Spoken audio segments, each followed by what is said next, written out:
Too many days in the darkness without a glimpse of the light. Running tired and broken and scared, but I swear I'll never give up the fight.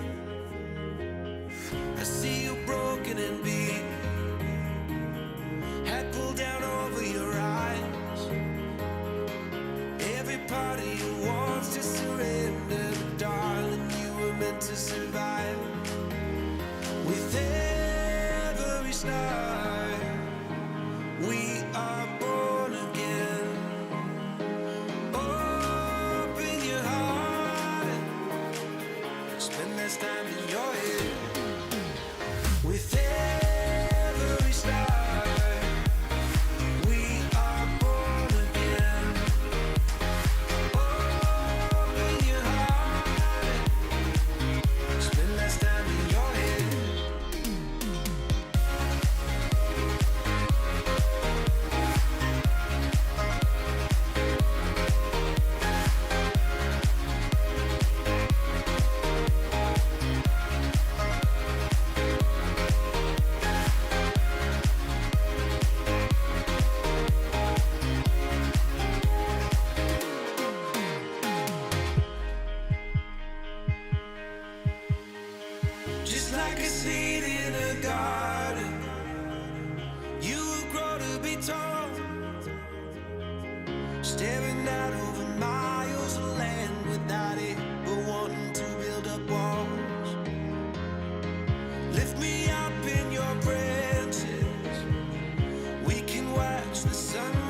约瑟夫·坎伯写了一套很著名的一个心理学的一套书，叫《英雄》。英雄有一套旅程，那这个旅程的一开始呢，是你听到了召唤，你要做的第一个决定是你要不要回应这个召唤。如果你一旦回应了这个召唤，你就会进入到脱离你的舒适圈，进入到一个未知的一个领域，在那边展开一趟所谓对抗龙怪、对抗你心中的阴暗面，然后进行一个转变、变形的一个过程。就是你要不要回应你所听到的这个呼唤，听到的这个召唤。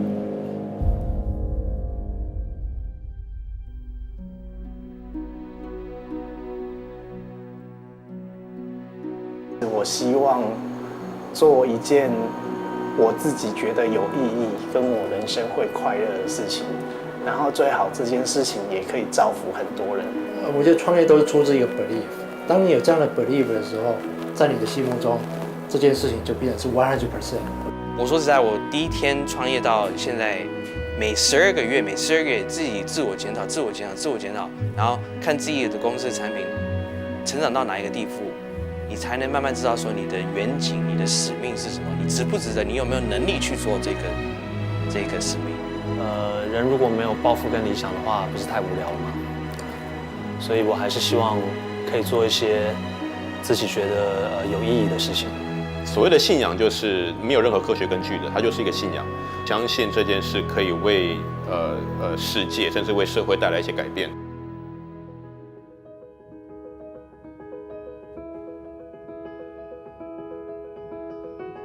我们主要就是在提供一个3分钟让传统贩卖机可以升级成为智慧型贩卖机的一个解决方案，还有一个可以管理贩卖机跟无人设备的一个管理平台。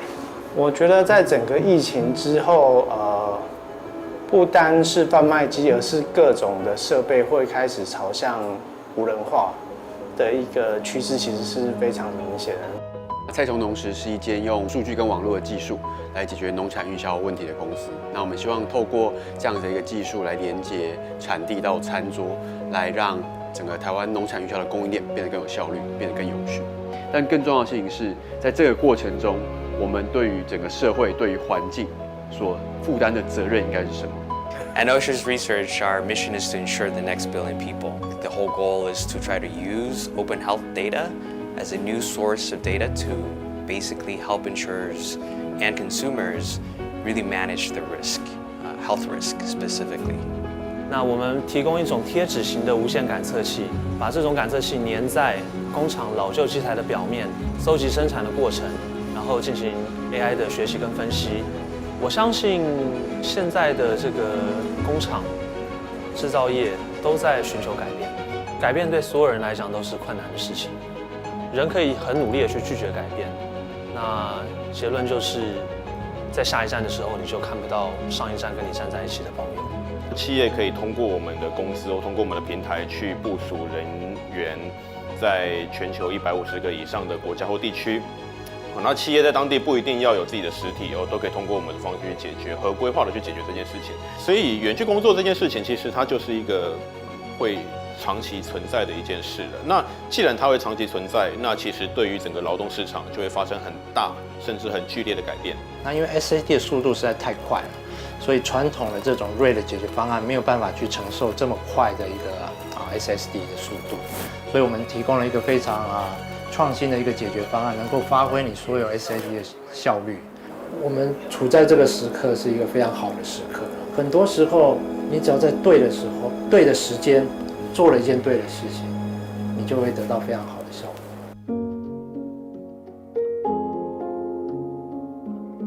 说实话，虽然从很小的时候决定要有一个自己的事业，但是没有想过会那么的痛苦跟艰辛，几乎倒闭过5次。我对自己充满各种的怀疑，我觉得我根本不够格嘛，我连付员工的薪水我都付不出来，我的 partner 都受不了我，然后要离开，我还有什么资格在这个地方说我可以改变世界，可以做什么了不起的事情？有些时候，当觉得人生很累的时候，也会觉得可以不要有这么多困难吗？创业过程中，就是你必须要忘记自己，放下自己的，不管是你自己的 ego 或是你自己的 interest， 更多的是怎么样面对你要去的目标。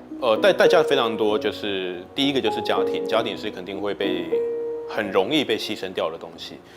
有时候你会不自觉的发现说，你的父母亲突然老了，你完全没有发现到他们老了。早期 messaging 不够 clear， 然后方向不够 clear， 但是还参加这个 international conference， 就根本没有人会来看，旁边几个人，听完一下，听几分钟就走了。可是我的那个客人就2个，而且也变成好朋友，就坐在我面前，就认真听我。他大可不必做这件事情，他们就是为了安东尼站在那边，坐在那边，然后当讲完的时候站起来拍拍手，永远不会忘记那些一个人在到处跑，然后有几个人真的是相信你的那个经验。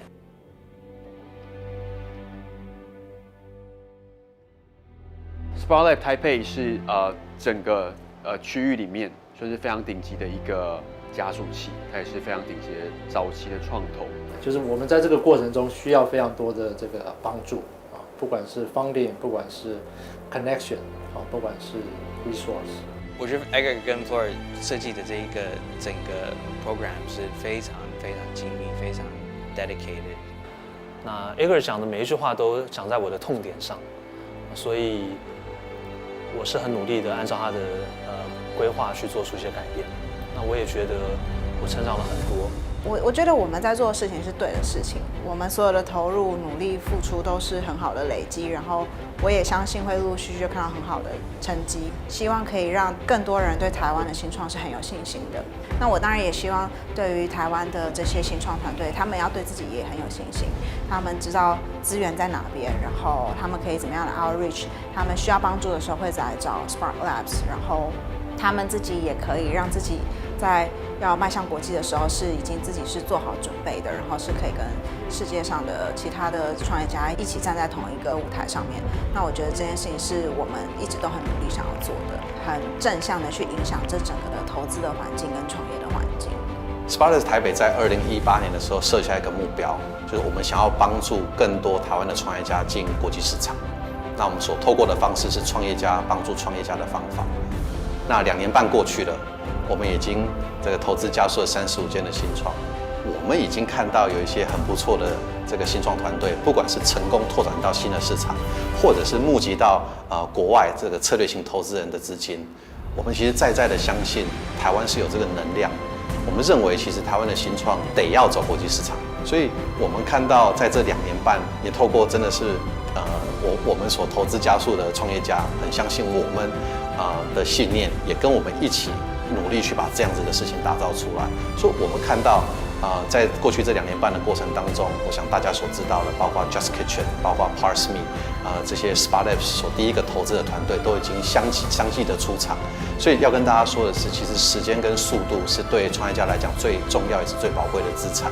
那我们相信这件事情在台湾是有机会点在的，所以我们更希望、更渴望有更多的创业家加入我们，一起来真的实现自己的想法，实现自己的梦想。那我们希望这一股能量跟资源，可以让 SparkLabs 台北以及我们旗下这些创业家，可以一起进入国际市场，一起成为改变世界的能量。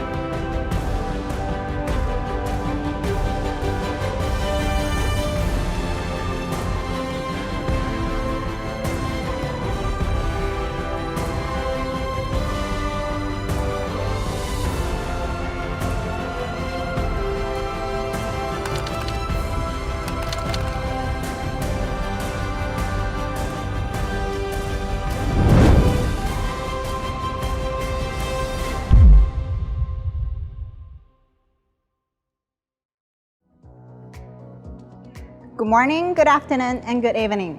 Welcome to SparkLabs Taipei DemoDay 5. I'm Flora, the Program Director at SparkLabs Taipei. It's my pleasure to be your host today. Thank you all for joining us from wherever you are tuning in today. I wish you safe and healthy. Today we have 18 pitches and 2 fascinating fireside chats. Before we started, let's welcome Edgar, the Managing Partner at SparkLabs Taipei, to give us a warm welcome.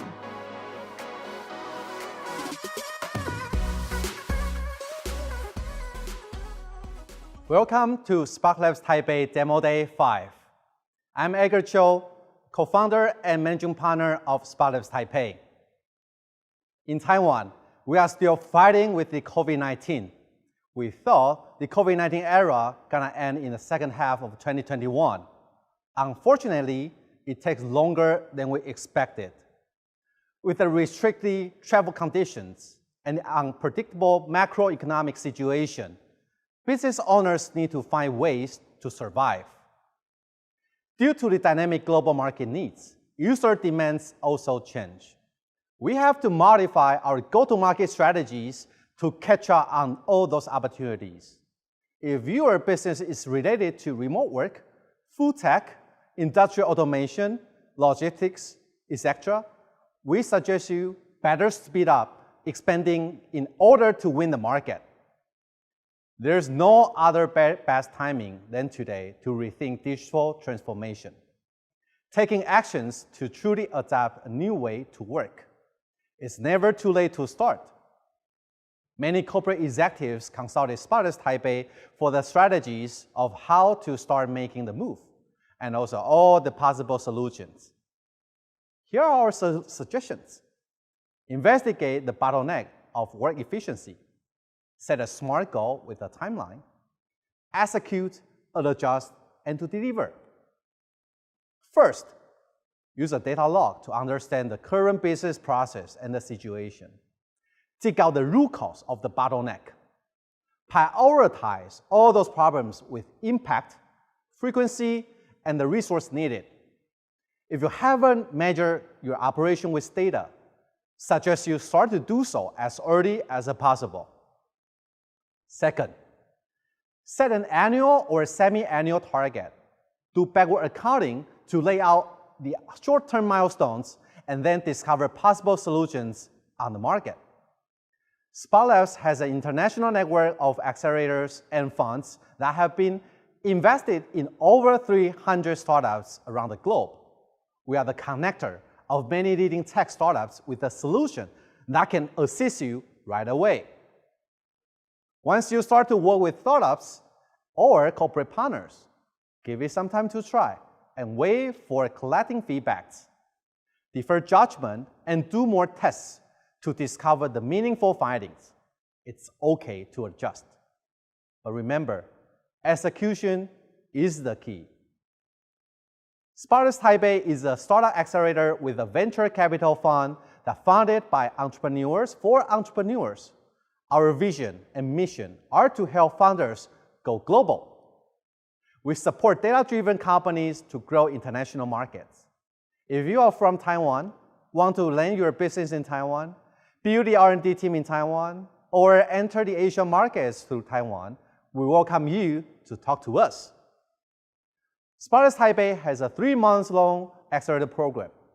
We work with founders to enhance their product market fit, business model, business development, and to prepare to raise the next round of funding starting from the demo day, just like today. SparkLabs Taipei started in 2018 winter. Within 2.5 years, we've invested and accelerated in 35 startups. 80% are founded by Taiwanese entrepreneurs, and half of them, we are the first investor to the company. For example, Influential from SparkLabs Taipei Batch 1, micro-influencer platform that raised its pre-A round from DCM Ventures. They joined the program with a team of 3 and now grow to a team of 40. We are proud to be its first investor of Influential. ParseMe from SparkLabs Taipei Batch 2. With unique and proprietary data processing and compression technology that provided data analytics and cybersecurity protections, got acquired by Gemini Data, a Silicon Valley headquartered startup in early 2021. ParseMe breaks the record of the fattest B2B enterprise software startup in Taiwan that got exited. SparkLabs Taipei is the first and only investor before its acquisition. Just Kitchen from SparkLabs Taipei Batch 3, a network of ghost kitchens that make deliver-only food that has been operating more than 20 ghost kitchens in Taiwan and Hong Kong. They will expand to more markets later this year. Just Kitchen went public on the Toronto Stock Exchange Venture Exchange in April 2021. SparkLabs Taipei is the first investor of Just Kitchen. By the way, I'm a big fan of Just Kitchen's beef noodle and its lu wei. Pickup from Batch 4, a data-driven logistics platform, recently closed its Series A+ round that led by PC Home and Cornerstone Ventures. It raised $15 million aggregate as a whole in the Series A and Series Pre-A round. We are the first investor from Taiwan and support them to launch its business in Taiwan. TMY Tech from Batch 4, the 5G millimeter wave testing solutions, raised the $10 million Series A+ round right after the DemoDay 4. Clients including KDDI, SoftBank, Fujitsu, and other research institutions. Neron, also from Batch 4, the leading provider of Edge AI solutions that has accumulated raised over $100 million up to date. They keep expanding and growing. And those are just some of the updates that were revealed in the first half of 2021. There are more to come. It's our privilege to work with all the founders. It's never easy to start a company. We know that. Therefore, we invest our capital, network, time, and love in the startups to be a company with all the founders along the way. It's our passion to work with all the entrepreneurs. SparkLabs Taipei is a Taiwan-focused accelerator. We are the beachhead for the outside and a data-driven catalyst for the inside. We support early-stage startups to help them go global. At SparkLabs Taipei, we leverage our mentor network to provide coaching to guide junior founders to grow. We'd also want to use DemoDay to invite brilliant speakers to share their knowledge, experiences, and views in certain fields. It's our privilege to invite 5 speakers to have panel discussions today. We invited Jonathan Chen, co-founder and CTO of Physical Notes, co-founder and CTO of Pathover, Lion Fong, the founder and CEO of Delirium, with the moderator Joy Chong, the co-founder and CEO of the Newslands Media Group, to talk about the innovation in the B2B software. We also invited Alice Chan, the founder and CEO of Perfect Corporation, that were moderated by Jeff Chan, the former Chief Digital Officer from Condé Nast Taiwan, to talk about the trends in the beauty tech. SparkLabs Taipei Batch 5 started in March 2021. We worked 24/7 with all the founders. The first half of the program was held at Taiwan Tech Arena, and the rest of them was held online. Today, we will have 5 teams from Batch 5 that pitch on the stage, including Great Technology, Notions Research, Power Arena, Slasify, Smart Tech, Spaceship, Caitang Agriculture, and Yelvan. We can't do this without our investors and partner support. Thanks to CDBC, 104, Bravo Via Capital, Paragon Investments, and our LP's continuous support. Also appreciate most Taiwan Tech Arena, National Development Council, Startup Island Taiwan, SEMA from MOEA, G-Camp, Taipei Law Attorney Brian Huang, and KPMG. Before we start today's pitch, I want to thank all of you to join our first ever virtual demo day today. This is my favorite quote and also our belief from day one. It takes a village to raise a child. It also takes a village to raise a startup. We need more like-minded partners to join us. We need you to join forth, achieve our mission together to make the world a better place. Dream big, go global. Welcome to SparkLabs Taipei DemoDay 5. Without further ado, let's get started.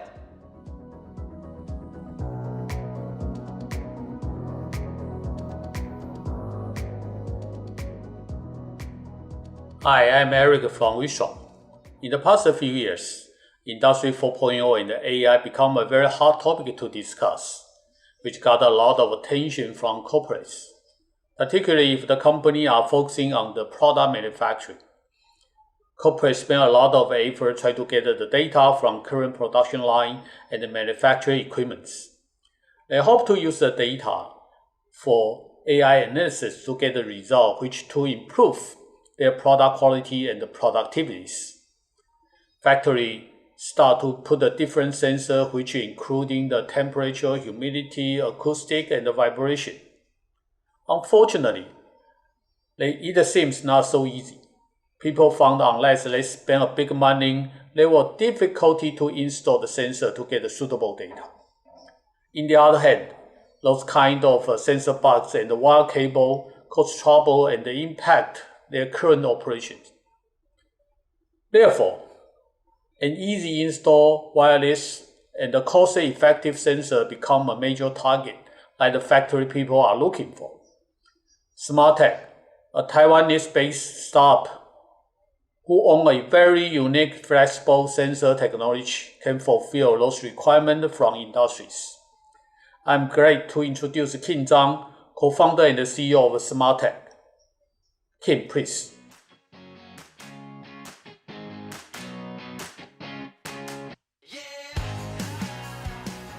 Hi, it's Kim from Smartech. 7 years ago, I was running a LED manufacturing line in China. When the yield rate went down, we need to shut down the line and call the maintenance team coming to fix the machine. The fixing process just takes 10 minutes, but we need to wait days or even a week for the team to come. And the worst thing is, we don't even know when the issue will happen again. And that's the deepest fear for every factory owner. I was wondering, if we can have a tiny vibration sensor to monitor this fast-moving peaker, then we can easily predict the issue and call the maintenance team in advance. Why doesn't it happen? Because the current industrial sensors, they are huge, heavy, and expensive. Sometimes it also takes 1 or 2 days for installation. Therefore, until now, we still don't have enough sensors in the factory, no data generated, and no smart manufacturing. Here is our solution, Smartech, a flexible wireless IoT sensor that works like a sticker. Just attach these tiny stickers onto the surface of your current device. It will collect the manufacturing pattern and send it to cloud for analyzing automatically. Now, we can see the real-time data in sensor level, machine level, or even in production line level. Instead of purchasing a brand new equipment or waiting days for sensor installation, now you can have a clear view on what happens in your factory just in minutes. It is made by our patent material, the flexible ceramic PC board, with 11 times higher thermal conductivity, higher burning point, and withstand voltage. It is extremely safe for industrial environment and also explosion-proof material. The traditional sensor records the detail change. Due to its size and cost, you can only afford one sensor on one machine, which will take quite a long time to complete the meaningful AI training. And the outcome is too complicated for the users to understand and react. On the contrary, by having multiple small and affordable sensors, our AI algorithm focuses on the relative movement of each sensor in every single moment, having results with higher prediction accuracy and much faster. Now, we can alarm the client next Wednesday you need to change the mode, and 10 days later, the machine needs maintenance. Where should we attach these tiny sensors to? By cooperating with Qualcomm, we have a special tech called Early Feature Selection. It can identify which data points are meaningful for the prediction model at day 1. It greatly accelerates the training process. We want to sell Smartech to clients for factory monitoring, bundled with our AI prediction software. The price is varied by data usage volume, is standardized product, and can be easily delivered to clients through our local sales partners. By approaching to some power users directly, we also provide the consulting service together with our data science team, and we share the value created by the projects. We just completed a POC case with one of the leading semiconductor company. With 12 smart tags, 7 days data collection, we help the team to improve the yield rate by 2% and save 90% of the diagnosed costs. By using smart tag, we can forecast the product quality by monitoring the manufacturing process and save the idle time spent on the product quality check up to 70%. Hong Kong Production Council, Taoyuan Metro System, and Airbus Singapore, among many others, they all enjoy such benefit of increased efficiency. In 2027, the industrial sensors market will grow into $33 billion. Among these, our greatest opportunity is in semiconductor and oil and gas industries. They represent 59% of the market. Just in Asia, the market size will reach $6 billion within 6 years. After our founding in 2020, that's our great honor to win the title of Qualcomm Innovate in Taiwan Challenge. We expect to have 600 smart tags installed and generate $350,000 revenue by the end of this year. Together with our partners such as Qualcomm, AWS, and Chunghwa Telecom, we project the business to have 116,000 tags installed in the factory size and generate more than $22 million revenue within 3 years. The founding team met at Singularity University. I have 14 years experience as an R&D consultant in factory. Jibin is our AI master from India. Subra has 20 years factory management experience in Sri Lanka and also a lawyer graduated from Oxford University, helping us develop the global market. We have also built a core team with rich industrial experience in Taiwan, and we are backed by SparkLabs Taipei. We are SmartTech. We start from 3 co-founders, and we are growing with a mission to bring the real digital transformation to the industries efficiently. Now, we are racing, and we are looking for investors and partners to bring SmartTechs go global together. Thank you.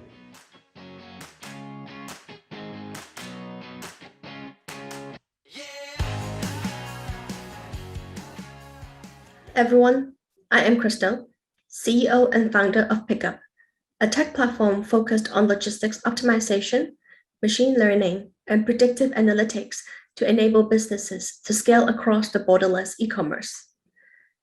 As digitalization disrupts traditional way of businesses, which is accelerated further by unprecedented events like the COVID-19 pandemic, we believe an agile approach will give new age logistics companies a powerful competitive edge and can help many to cope with highly decentralized channels and fluctuating logistics demands. Spaceship, also a startup founded in Hong Kong and taking an asset-light approach towards logistics, is a great example of a nimble platform tackling the cross-border shipping challenges. Its service relieves a lot of individuals and businesses from the pain and confusion when choosing a reliable logistics provider to get the parcels delivered to different parts of the world. Founded in 2019, they've put together a holistic solution platform allowing users to instantly compare and book shipping options across various service providers. It has established a partnership ecosystem composed of more than 30 leading and established cross-border service providers. Without further ado, please welcome Chi Lam, co-founder and CEO of Spaceship.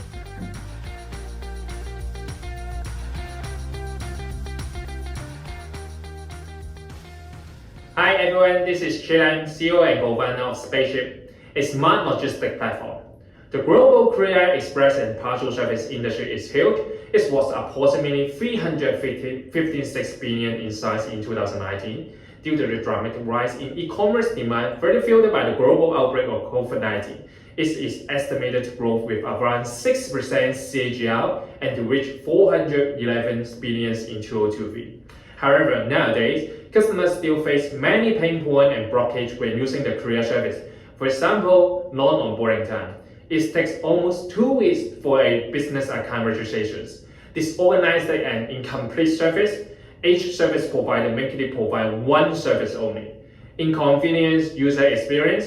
The ordering process is complicated and takes more than 30 minutes for each order. In transparent pricings, customers have no way to easily compare the price instantly.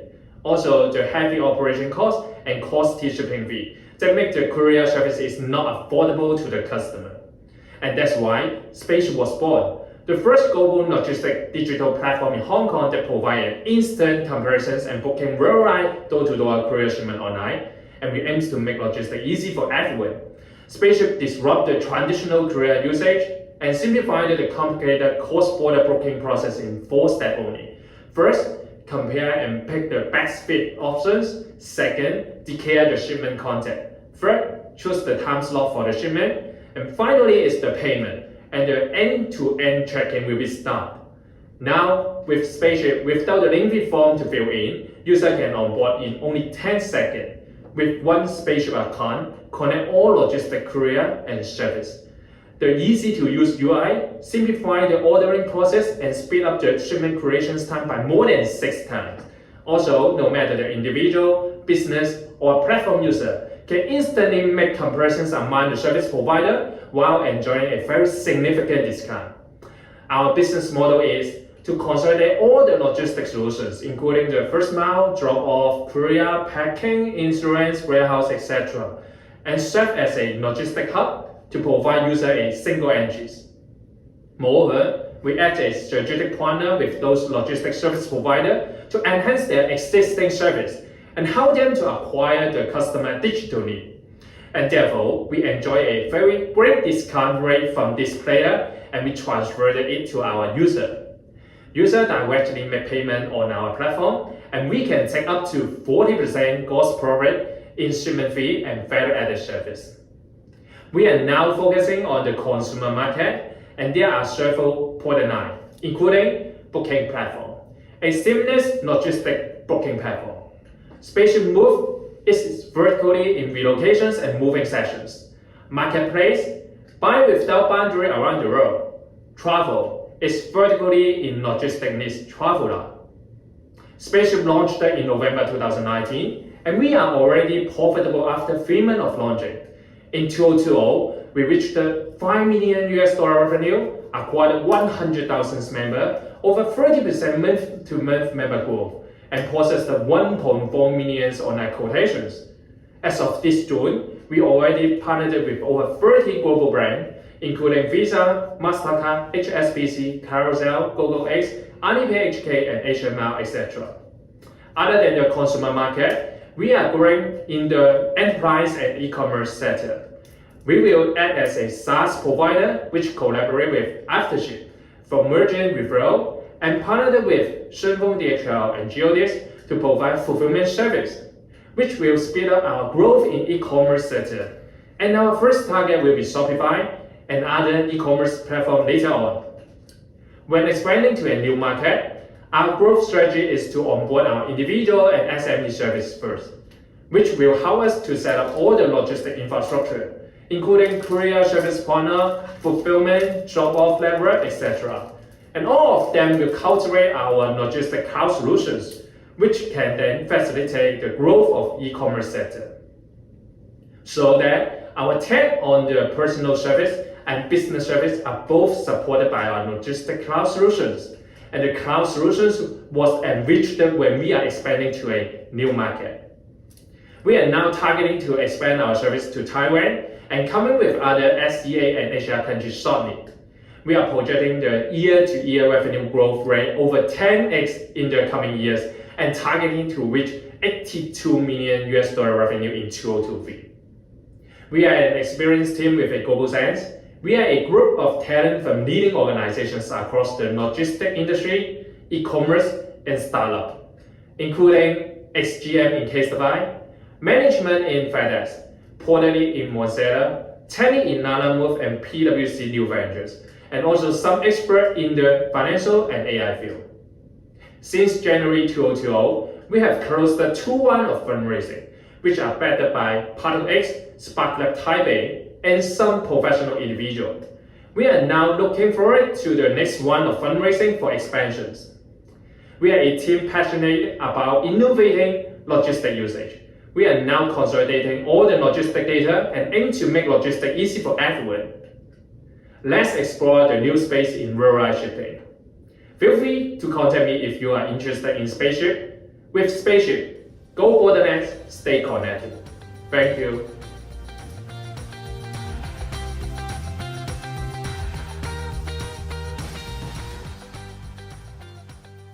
Hi, my name is Alex Wu, and I'm a venture partner here for SparkLabs Taipei. I'm also on the founding team of NextTeam, a motion-based entertainment company behind Active Arcade and Home Court, where I look after strategy, marketing, and partnerships. And I am so excited today to introduce Yean, a company that is transforming traditional vending machines into modern smart kiosks with a simple and elegant mobile upgrade kit. What impressed me most about Dunkin' and the company was the deep knowledge they have about their market and the elegance of their solution and the possibilities their technology opens up. Traditional vending machines haven't gotten an upgrade or improved for decades. By offering a simple and easy way for vending machines to upgrade, Yean instantly transformed millions and millions of machines all over the world and unlocks the potential to better serve customers and businesses. They are already serving the leading vending machine operators here in Taiwan, and their ambitions extend globally, already transforming the industries in Japan and throughout Southeast Asia as well. They're just getting started, and I'm so excited for the future they're going to bring. I'll let Duncan, the CEO, share his vision with you. Duncan, take it from here.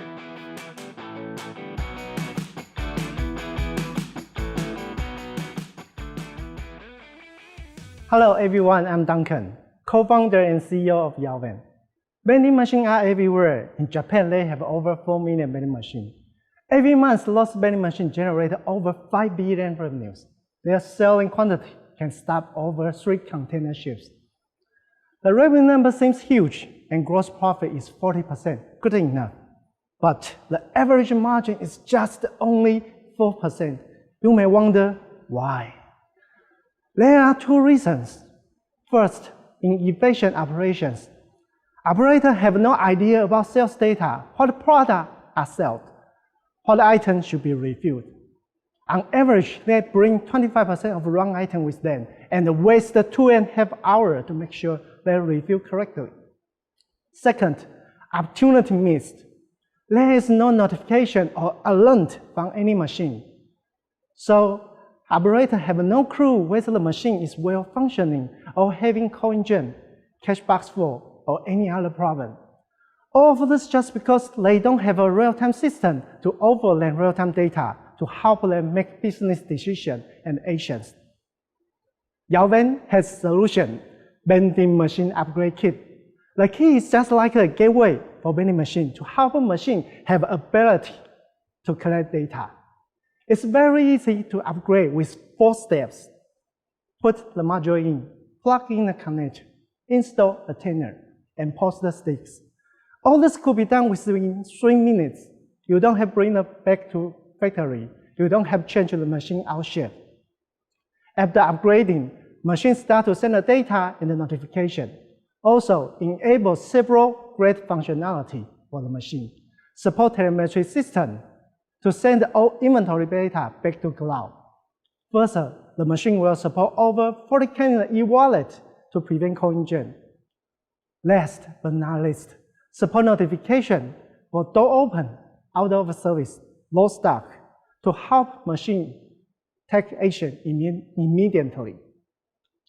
In December 2020, we collaborated with National Tsinghua University and Taipei to upgrade their machine, and just in 1 month, their revenue rise 7%, and their e-pay usage rate grew from 2% to 15%. We also help them to collect machine sales data with payment time, gender, location, people flow. By analyzing all information, we can even help customers to identify what would be suitable item on the machine at the right time to the right audience. Moreover, with detailed information, we can even help customers to unblock their potential of advertisement revenues. For example, to charge different advertising fees from different machines. This model was soon recognized by Japanese telecom and AI group. Within 3 months, we start to collaborate together to analyzing their product mix and the location information. Our goal is to helping our customer rising revenue 20%, to increase their utilization rate of truck space 25%, to reduce their logistics process 2 hours every day. About market, in Taiwan, there are 0.3 million vending machines. In Japan, they have over 4 million vending machines. Not to mention, the entire world has 20 million vending machines. We can also apply our solution into lots of unmanned devices. For example, like food kiosk, parking lot, charging pile. There are another 60 million unmanned machines. Aggregate with vending machine total is 18 million unmanned machines. The market is huge and untapped. We can help them to manage payment and the data in one single platform. Yalven's revenue comes from improvement fee, subscription, profit sharing. We work with machine maintenance company, operator, and e-pay solution provider. Maintenance company will pay us for hardware. Operator will pay us for software and internet. We will also receive a profit sharing from e-pay solution provider. We start from 2019 and was soon recognized by Coca-Cola, Unilever, Nestle, Unipresident, and more others. We have great partners, Qualcomm, Wistron, Lightpay, and Jaco, to expand business together. We have done a lot since 2019 and launched service in 7 countries, including Japan, Taiwan, Singapore, Thailand, Indonesia, Philippines, and Malaysia. We deploy over 5,000 devices and handle over 7 million transactions. In 2022, we will deploy over 30,000 devices with 13 million revenue, 100,000 devices with 33 million revenues in 2023. We have a strong co-founder team that aggregate 15 years experience from payment and the data industry. We all work together for over 10 years. We are backed by SparkLabs Taipei and NDF. We are now launching our Tokyo office and going to be the world's biggest unmanned machine management platform. We are looking for the talent and partner to grow with us. We are Yalven. We provide revolutionary tech for unmanned devices industry. Let's disrupt the market together. I'm Duncan. Thank you for listening today.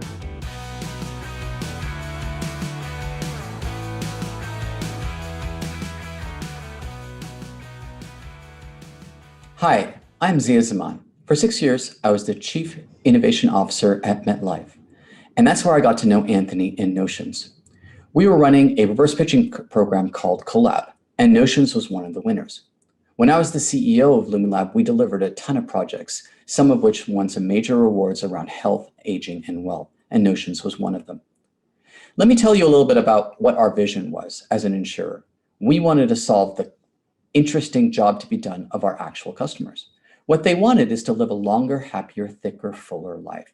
And I think that Notions and Anthony understood that the best differentiator might be that our policyholders simply live longer than their policyholders. But how you get there isn't easy. You have to better understand how to augment classical actuarial data with health data to better classify risk. So if, as an insurer, you could select customers who make better lifestyle choices, you win. If you can build models that have feedback loops that assist with preventative health, your customers win. And finally, if you can bend the risk curve, you can materially change health outcomes at scale. And that's when everybody wins. And that's what's so exciting about the potential of Notions. So how does it all work? Health data added to actuarial data. Lydia AI enriches customer data with health data. I did a groundbreaking project on health data within the Singapore government, and it was hard, but it got the attention of 6 regulators and Christine Lagarde. What we knew is that 75% of the loss in a life and health insurer comes from 5 major diseases: cancer, dementia, cardiovascular, diabetes, and mental health. So what if you could improve health outcomes for all 5? Here's the path to success. More data leads to better products, leads to clearer underwriting, better interventions and customer empowerment, which leads to improved health outcomes. That's the vision of Notions.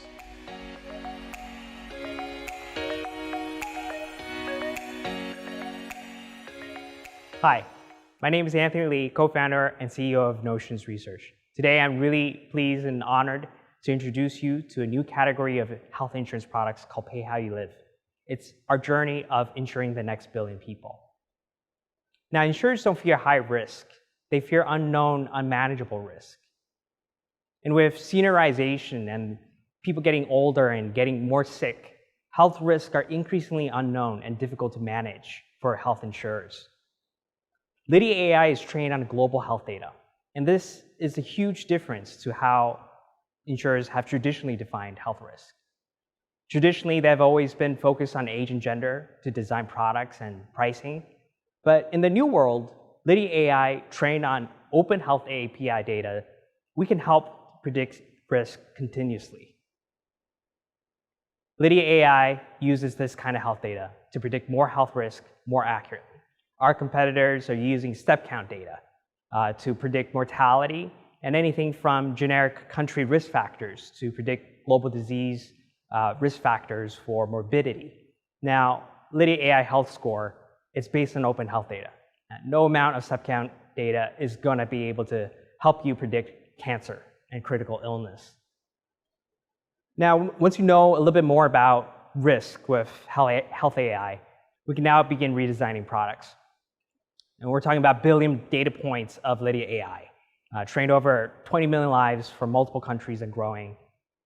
With more kind of health data from working with diagnosis, drugs, and treatments, you're going to see better models, performant models that actually, in insurer terms, translate to new, unique capabilities. And that's accelerated underwriting, extended coverage for seniors, extended benefits, and bigger consumer discounts, and more complex benefit payouts.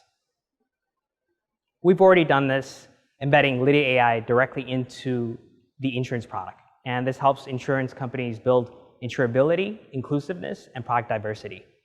Now, the first step to doing that is actually designing the insurance product.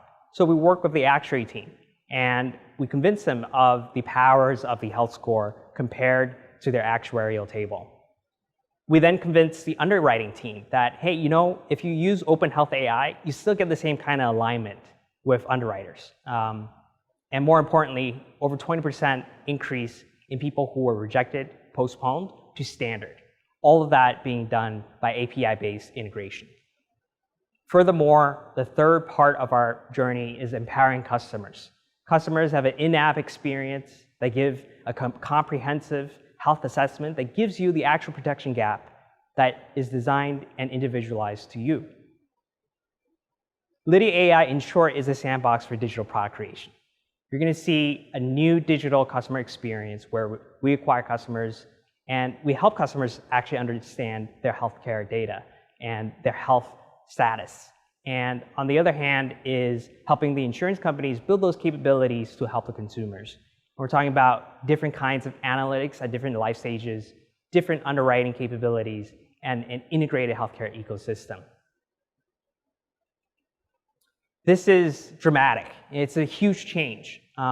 Think about this as a woman who is 35 and buys insurance, and she renews her product, and you know that product is being renewed based on health AI. And she gets a product that she needs tailored to her own health condition. And as she ages from 45 to 65, all of her products grow with her because they are growing with her health score, essentially. And that allows us to really design insurance products from the philosophy of preventative medicine. We've already done this already. We won both an award from MetLife and Prudential in the same year. We used Lydia AI to relax underwriting, and we did this for 18 pre-existing diseases. That's actually adding 2,000 new in-force policyholders per year for the insurance company. With an average policy amount of $7,000 US, this is a huge top-line growth. Using Lydia AI, we've also embedded it directly into intervention programs, and that has helped really insurance companies save $8 million US per year. So we're really happy to launch and announce the first of many Pay How You Live insurance products in Taiwan. You know, Taiwan Life is a subsidiary to CTBC, the largest retail bank in the country. And we're very pleased and honored to be able to work with them, with reinsurance company RGA, to build that customer sort of pipeline and to build that new customer experience where people have control over their own health assessment. Our team is visionary. We're vertically focused, and we're led by our executive chairman from MetLife, ex-CIO. We're working with our CIO who built Compare.com, the US largest auto insurance comparison website. And with everyone else on board, you're talking about FICO, Willis Towers, and Manulife Prudential. This is the right team to actually do the job. And I'm glad actually to have the Canadian government back us, Alibaba back us, and 500 and SparkLabs as well.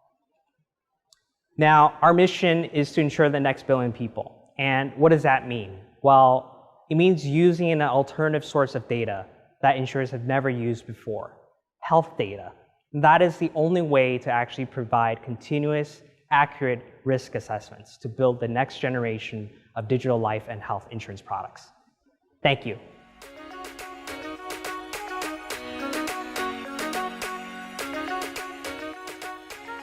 Coming up is the Fireside Chat with Lyle, Jonathan, and Joy. Lyle, a serial entrepreneur turned investor, he has founded multiple tech startups including Gamers.com and Lithium Technology, a software company that was later acquired by Vista Equity Partner in 2017. Jonathan, the co-founder and founding CTO of Physical Notes, the largest private health company in the legal analytics and regulation tech space. We also have Joy to be our moderator. He's the co-founder and CEO of the Newsland Media Group. In this session, Lyle and Jonathan will give their insights on how to scale B2B business and their observations from different markets. Without further ado, let's get started. Well, hi everyone. Thank you for joining our panel. It's unfortunate that we weren't able to have this in person like we originally planned to, but regardless, we're very fortunate today to have both Lyle and Jonathan with us. They're both based in the US at this point, even though they did come back at different times to Taiwan. So they feel a lot and are heavily connected to the Taiwan startup community. So we're very fortunate to have them. So my name is Joey. I'm the co-founder and CEO of the Newslands, and I'll be the moderator for this panel. So we only have a short 30 or 40 minutes. So let's make this panel ideally as lively, as casual, but also for our target audience based in Taiwan or the international community interested in Greater China. Let's try to find some valuable insights as relevant as possible to our audience today. So with no further ado, I guess we start basic first. So Lyle and Jonathan, could you give us a quick 1 or 2 minute summary of your previous background? And I see Lyle smiling first, so I guess we'll start with Lyle. So please, if you will. Thank you. Thanks, Joey. Yeah, so I guess I've been an entrepreneur in the Silicon Valley for many years, starting with a gaming company called Gamers.com. That's kind of where I learned some of the pitfalls of raising money from VCs. It was not a great outcome, and despite the fact that we tried really hard, it kind of just exploded and blew up. But the company that I spent the most of my time in was a company called Lithium. It's a B2B SaaS company. And we took the social network software that we built for gamers and thought, if it's good for gamers, can we sell it to other people? And so we sold it to large companies like Dell or Home Depot or Sephora. And that was kind of where I spent most of my time. Ended up raising money from Benchmark, then raising way too much money, mostly because I was wasting a lot of money trying to figure out how the hell to do sales. Sales was something that it wasn't natural for me. I'm a product engineer by background, and so we made a lot of mistakes. But in the end, we grew the company to about 400 people, about 100 million in ARR, and then sold it. After that, I did a mobile gaming company just for fun with my friend Patrick Lee. Just give me an opportunity to kind of get back into coding. I was at Y Combinator for a couple years as a visiting partner. And then the last 2 years, I was in London trying the VC thing. which I wouldn't recommend anybody do. It's as an entrepreneur, it's horrible. But after that, I was in Taiwan since January of this year until June, and I loved it. And so I plan to come back very soon and contribute however I can to the Taiwan tech community. Thank you, Lyle. Jonathan, want to go next? Yeah, hey guys, my name is Jonathan Chen. Thanks for having me here on this panel. For me, I grew up very technical. I grew up in the Washington, D.C. area. I was always doing programming since my freshman year of high school. And I pursued that in college at the University of Maryland, College Park. And that was when I started my first company when I was a junior in college called Fiscal Note. And what Fiscal Note does is we do government data analytics. And we sell those data analytics as well as the data to businesses that are affected by government action. And I've been running that since 2013. It's been about 8 years. We grew the company to right now it's just over 500 people. And we raised over $200 million. And that's currently, what I'm working on right now, as well as a second company I've been working on for a couple of years called Pathover. I'm also the co-founder and CTO of that company. For that specifically, we build software for restaurants and help them do online ordering. So that was a quick introduction of myself. Okay. Thank you, Jonathan. So I guess to start easy first, going back to Lyle for the first question, since you actually mentioned that, so to angle into that conversation, you mentioned that for many entrepreneurs, you do not recommend later becoming a VC. That was a very painful experience. So I think you bring a very unique experience to the table at this moment in that you're one of the few successful entrepreneurs that experienced both sides of the table, both being on the entrepreneur side and on the VC side. So can you very almost casually share some experiences as to why you think it was a painful experience later being on the VC side? And is there any takeaway for the entrepreneurs in Taiwan as to how the angles are different and what to be aware of? I mean, I think the thing that people should realize is like, when I was an entrepreneur, I always thought like, oh, VCs have it so easy. Like they have all this money, they're just like throwing money at different companies. And then here we are as entrepreneurs, like throwing our heart and soul and everything into one company. And then these VCs have like, a portfolio of 10, 20 companies, and they don't need every single company to succeed. They just need one or two, right? So like, I always thought of it as like, oh, that's like so easy. Like you got,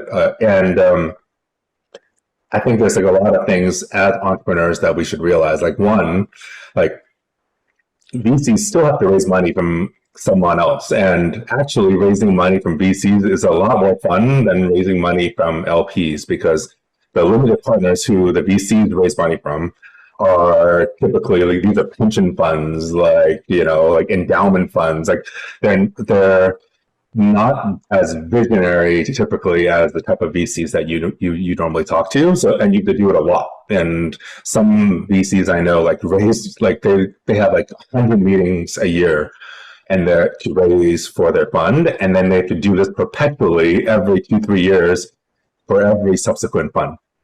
So unless you really love fundraising, like it's VC life is actually pretty crappy. Of course, if you're like one of the best funds, like it gets easier, but until you prove yourself, it's actually quite hard. The other thing is like you're like meeting founders, and you have to say no a lot, which is horrible because as a founder, you end up liking the people that you meet, but you can't invest in every single company, so you have to like say no. And then the one that you want to say yes to, you're competing against like a gazillion other funds as well. So there's a lot of that going on. But I think the hardest part is, as an entrepreneur, like we're used to just saying like, oh, we need to do this thing, or we need to fix this thing, let's just go do it. And as a VC, like you put in some money, maybe you have a board seat, so you can advise them and say like, oh, I think you should do this, but in the end, it's up to them what they want to do. And if they don't want to do it or they can't do it, like you can't do anything about it. Like, and there's just been so many times where I just wanted to like jump in and say like this is I want to do this for you, or like, it doesn't seem that hard. Like, why can't I just do this? And obviously as an investor, you can't. And so sometimes as an operator, it's quite frustrating. But I mean, that's just like the tip of the iceberg. There's way more. But essentially, it's like, if you're a builder and you like to build stuff, investing can be quite frustrating. So to very quickly follow up on that, I guess, having seen both sides of the puzzle, what do you think is something that Taiwan entrepreneurs should know about sitting on the VC side? Something that would help them with their next pitch, something that would help them imagine how to maneuver the fundraising from international VCs. I mean, I think this is something that's not necessarily unique to Taiwan, but it's certainly something I notice a lot. And it's something I noticed having spent the last few years in London and spending time in the European tech ecosystem as well, which is that for some reason, like, a lot of entrepreneurs feel like to do a pitch, they need to put in the information they can possibly think about for their company. So they come up with these like really complicated slides. Like, one slide alone could have like tons of diagrams and like a whole wall of text, and then there's like 50 of them.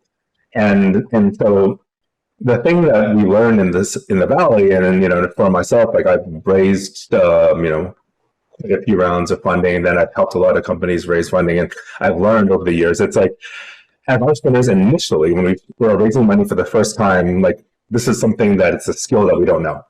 But like, as we get better at it, we realize that the whole concept of fundraising and pitching is about telling a story. And you can't really tell a story if you just like throw the kitchen sink at it. And so if you have like more than 10, 15 slides, and you've got like every slide has like a gazillion words and like bullet points and all that kind of stuff, it's really, really hard for people to decipher what you're trying to say.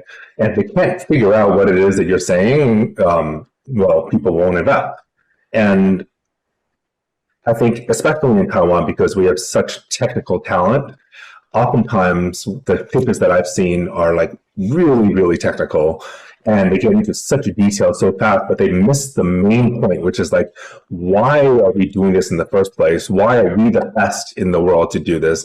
And what is the overall story that we're trying to tell as to why we're the company to invest in? And that's not oftentimes like, 20, 30, 40 slides, like a small number of points and made really concisely. Sure. Thank you for that. So Jonathan, you mentioned very briefly in your brief bio introduction that initially a lot of your startup ideas when you were still in college or as a young student originated originally as a few apps. So there were different app ideas. Just strictly based from more of a Taiwan context, I've realized over the past 5 or 6 years of doing startups in Taiwan that especially for the young teams, the teams that are still students, oftentimes a lot of the ideas here are also somehow connected to being an app or some sort of an app service, an app food service, or an app delivery or a restaurant reservation service. So can you share your experience very briefly as to why initially some of your ideas were connected to being apps, and what are the pros and cons there? And do you think that's a good starting point for young people who haven't really, worked yet or doesn't have 10 years of work experience? Apps might be easier for them to imagine. Is that a good thing or is that a bad thing? What are the pros and cons, please? Yeah, so that's actually a very good question. So I would say there are positives and negatives. So when I was in college, what you tend to do as a college student is you solve the problems that you see around you, right? And some apps that I built when I was like a freshman and sophomore in college were very standard things that every college student builds. Stuff like a book exchange app for just my campus, or like a food app like a Grubhub copy for just restaurants in my campus, and like a 2T tutor matching marketplace for just my campus, right? And I feel like basically every year you have freshmen, incoming freshmen come in, they do these apps. It's because that's what those are the problems we see around us, right? And there's nothing wrong with that. It's just people tend to, solve the problems they see around you or around them. And the issue is with that is because you're in college or maybe you're in this certain environment where you only see these problems, right? And to me, when I look back, it was a good experience. I think I did like 6 of these random college app ideas, and I failed every single one. And it's honestly, there are many factors.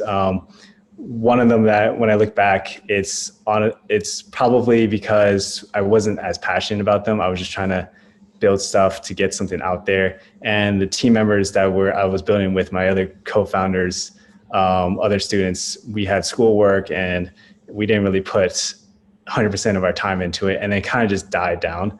And other reasons is because I was just purely an engineer and we didn't really get the business side of it. We didn't really go out there and get clients or users as well and did marketing and stuff. So we lacked in that area. It was later on when I started FiscalNote, actually the 7th idea I tried. And it was my friend's idea, the CEO of FiscalNote, his name is Tim. He had an idea for government data analytics because he worked in government. He did an internship in government at Maryland. He was a student member of the Board of Education of Maryland. He worked on the Obama campaign. He worked in that industry for since high school, and we were college students, so many, many years. And when you work in an industry like that, you see the problems, and you want to solve it. And I think I did not work like in a very niche industry, so I was not able to see those problems. But doing those apps on the side, or failing and building those apps, I gained the experience that allowed me to take that experience and then apply it to the next idea, which is FiscalNote, the government data analytics company that I started with Tim. And I applied all the knowledge, all the mistakes I made from building those apps and all the technology I learned of building into that new startup. So if you ask me, what are the pros and cons? The pros is, you learn how to build things, and you might fail. But every time you do fail, you learn all these things about maybe infrastructure or building small engineering teams, or how to use certain technologies when it really matters, when you need to scale up.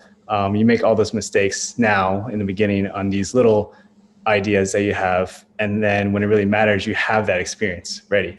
And then the cons, of these ideas, well, it's, because you're in college, you only see those problems, and it's not, unless you put yourself in like a niche industry or a certain industry, you won't really be tackling the true problems of the world. You're only stuck in this little bubble of being in college and only seeing those problems. So that's, after reflecting many years later, that's kind of what I see. Okay, great. To follow up on that as well. Joey, I would just say that, yeah, please. I think it's actually great that, you were building apps to solve problems that you saw. One of the most common things that people look for is founder market fit, like founders working on problems that they see and they feel themselves. Because if you don't know the problem and you don't see the problem yourself, how the heck are you going to build it? You have to ask, every time you're building something, you have to ask someone else, hey, is this something useful to you? And so the iteration cycle is way slower. And so it's awesome that you did. And it could have easily been that one of those 6 companies or apps could have been something that everybody else is also trying to solve for and also have the same problem. And so, I think it's actually the most common way some of the best founders end up building great companies. So, Jonathan, going back to that, you mentioned that you had 6 ideas. They all failed initially. For your 7th, your current idea, the one that succeeded, you went through hundreds of rounds of pitching to different VCs. There was a very much of a challenge there as well. Could you also take us through that to give everyone an idea, what your experience was, and how common is it to be, very smoothly successful during fundraising, or is it, 99.9% of us go through horrible experiences in terms of fundraising, and we have horrible hit rates? Yeah, please. Yeah, I think you just said it. Like majority of people that I know, especially beginners, when you go out there and pitch, you're like throwing stuff at the wall and seeing what sticks. Like you will be pitching a lot of people. And from our experience, when we first started out, we applied to an accelerator called the Plug and Play Tech Center in Silicon Valley, and we got in. And then when we went to Silicon Valley to start Fiscal Note, this was the summer of 2013. We were college students. We were about to be seniors, and we didn't really know what we were doing. And that's really, really common. Like when you're first starting out as an entrepreneur, you have no clue what you're doing, but you kind of just do it, right? You just do it because you want to, and you work an idea, work with your friends. You don't really think about it that much. I think we were very young, and that's what we want to do.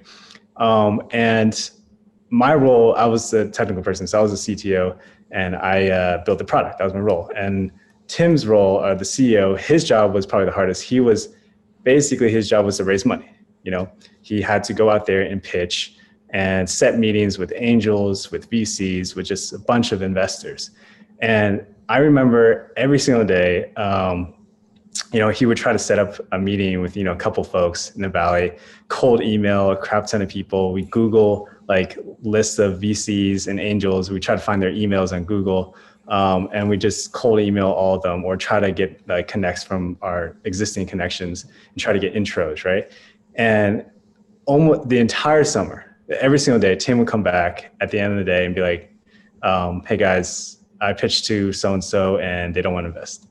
And then the next day, I pitched to this person and they're not interested. And it was constantly, the entire summer was like that, almost every single day, to the point where we're just completely used to it. Like it was like, we knew when he walked back, it was like, oh, we probably didn't get anything, right? It was tough in the beginning because it was just constant rejection. And I think that's just part of the journey, right? So later on, I think we definitely pitched over 150 to 200 people that entire summer. And it was the Friday before the Monday I was going to go back. We were all going to go back to school. It was like at the end of August. And that Friday morning, Tim sent out the last email to like 10 different angel investors. And then at nighttime, one of them emailed us back. And it was Mark Cuban. Mark Cuban emailed us back and was like, I like your idea. I'm interested. Let's talk. And it was really funny because we were actually eating Korean barbecue. We were about to watch a movie called Wolverine. This was 2013. And we just stopped. We were like, oh my God, Mark Cuban just emailed us back. And we were like, should we watch this movie or not? And we're like, no, we shouldn't watch this movie. So we emailed him back and he emails us back immediately. And then we went back to the office and start emailing back with Mark Cuban. And we skipped that movie. And we spent that whole night talking with Mark Cuban. He was asking us a bunch of due diligence questions, like business plan, what are you gonna do for this and this? How's the technology? And we talked to him, emailing back and forth, and getting him the business plan until 2 or 3 a.m. in the morning. And this was in Silicon Valley time. And when we emailed him our business plan at 3 a.m. in the morning, he emails us back and was like, thanks guys, I'll get back to you. And keep in mind, I think he was in Dallas. So Dallas, right, yeah. Probably much later for him. So I don't know why he was awake at that time. But I guess looking back now, and I see this with a lot of great entrepreneurs, you just have to just keep going, you just keep pitching, you keep just reaching out to people, telling people your idea, and you will get rejected a million times, over and over and over again and again and again, to the point where it's a numbing feeling. Right now, after doing, startups for 8 years, I really don't get stressed out by problems anymore. When things hit the fan, every single day, there's some firefighting, there's something that goes wrong, and you kind of just get used to it and you just solve the problem and you move on to the next thing. It's to the point we're just so used to it. And I feel you as an entrepreneur, you will evolve after you see so many problems, constant problems all the time, you just kind of just get better. And rejection is part of that growth. So don't be afraid to get rejected. Thank you, Jonathan. Lyle, using that same angle, back to you. I remember when we were speaking earlier about what you thought definitely should be communicated during this panel, and you really wanted to show the harsh side, all the horrible stories, all the painful stories. You know, being an entrepreneur or a VC is not like, you know, watching a Hollywood movie about startups where, you know, it's all glamorous, it's all exciting. So you were very keen on saying you wanted to share the real, you know, harsh realities that comes with being an entrepreneur. So I guess what would be, you know, your takeaway, your absolute essential experience sharing for people that are considering or are just about to take that journey to be an entrepreneur? What should they be aware of? I mean, I try not to echo Jonathan because a lot of that stuff resonates very strongly. I mean, the scary thing about being an entrepreneur is like you start something, there's something that you believe in, you want to do it. You're trying to find some people around you who help you with that, right? But in the end, what you're doing is probably the first time you're doing this. And so the biggest concern that most people say, which in Taiwan, I think, and in Europe, this is like a very common thing, is like they're not ready for it. They need more experience. They need to like go work at another company to learn some more stuff before they can do whatever the heck they want to do. But the truth is, you'll never be ready. And actually, the longer you wait, the harder it is, because if you're working for someone else, your salary is going to keep increasing, which means that quitting your job and getting no pay is going to be even more painful. But in the end, what you have to do is like, you know, you start something, you're like, oh crap, how the heck do we incorporate a company? I've never done this before. You Google it and you figure it out. Oh crap, I need a fundraise. I've never done this before. How do I do that? Well, now we raise a little bit of money. Like, how do I hire some engineers, or how do I manage people, or how do I, like, all that stuff is hard.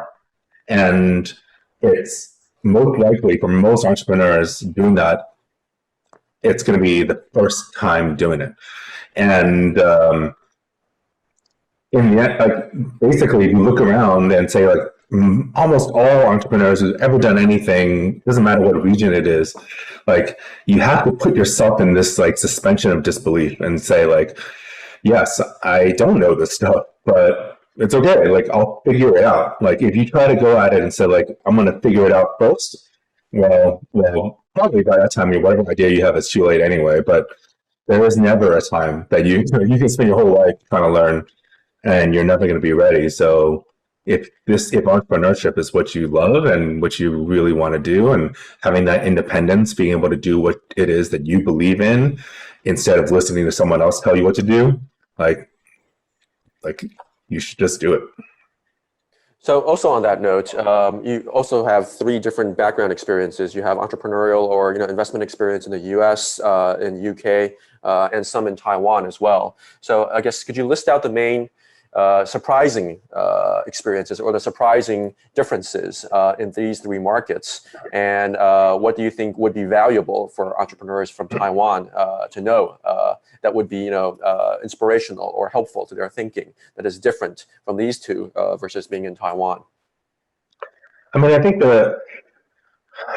coming from when when I built my company, I was like in the Silicon Valley area. I was in Berkeley, which is like most people who are in the Valley would not consider that part of the Valley, but nonetheless, it was like close enough. So if I needed to, I could talk to people who've done it before. As a first-time entrepreneur, that was really valuable. Like, I'm like about to fall apart. I'm about to die. I'm breaking down because I don't know what the hell to do about certain things. And there's people you can call to help, and people in the Valley are generally helpful. The downside of the Valley is that the kind of stuff people work on sometimes are just like the most ridiculous. They're like working on the next Snapchat or the next, consumer app, as opposed to solving real world problems.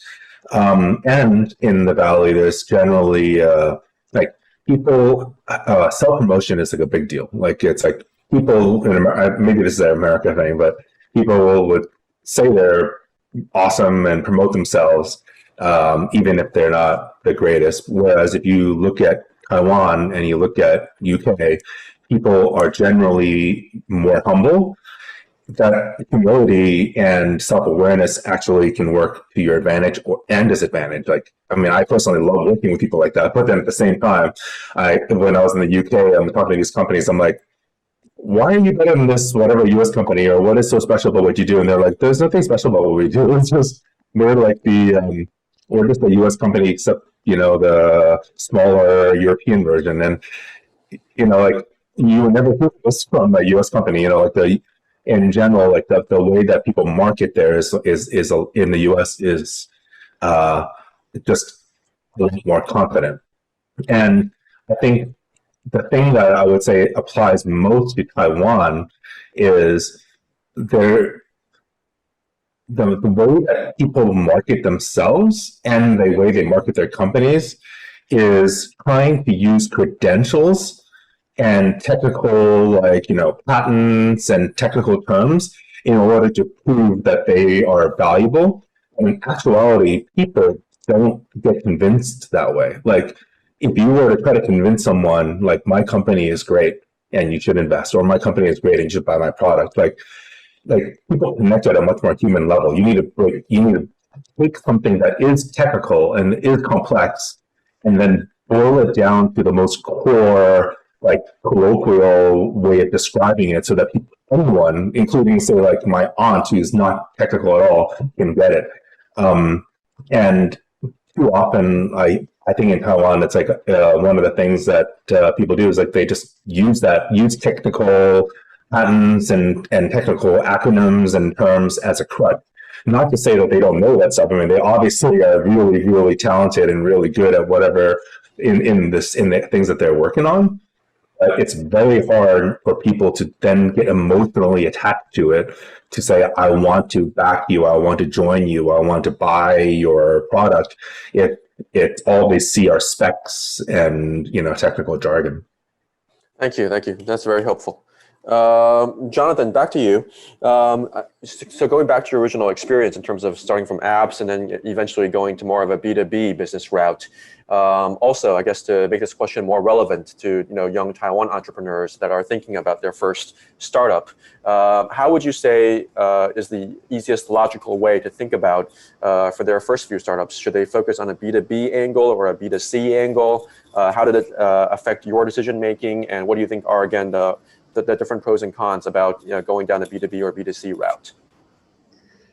Yeah. So for this question, I really don't think there's if you're starting out as your first time entrepreneur, I mean, when I started out, I really didn't think about B2C or B2B. It was more like you start with the core problem and then you kind of just figure it out from there. And the core problem could be like you're solving it for businesses or you're solving it for individuals. I do think very differently now, I would say. And I will, so I know in the beginning, just, you know, the core thing I do want to say is just solve a problem. It sounds very easy, but oftentimes I think the thing that you want to watch out for, like, the biggest mistake I see young entrepreneurs make is they actually make a solution and they try to find a problem. And this is like the biggest thing. For example, like, oh, you have a great engineer and they build this crazy solution, app, whatever, and then they look for clients or they look for someone to use it. And if that user doesn't want to use it, they look for another user.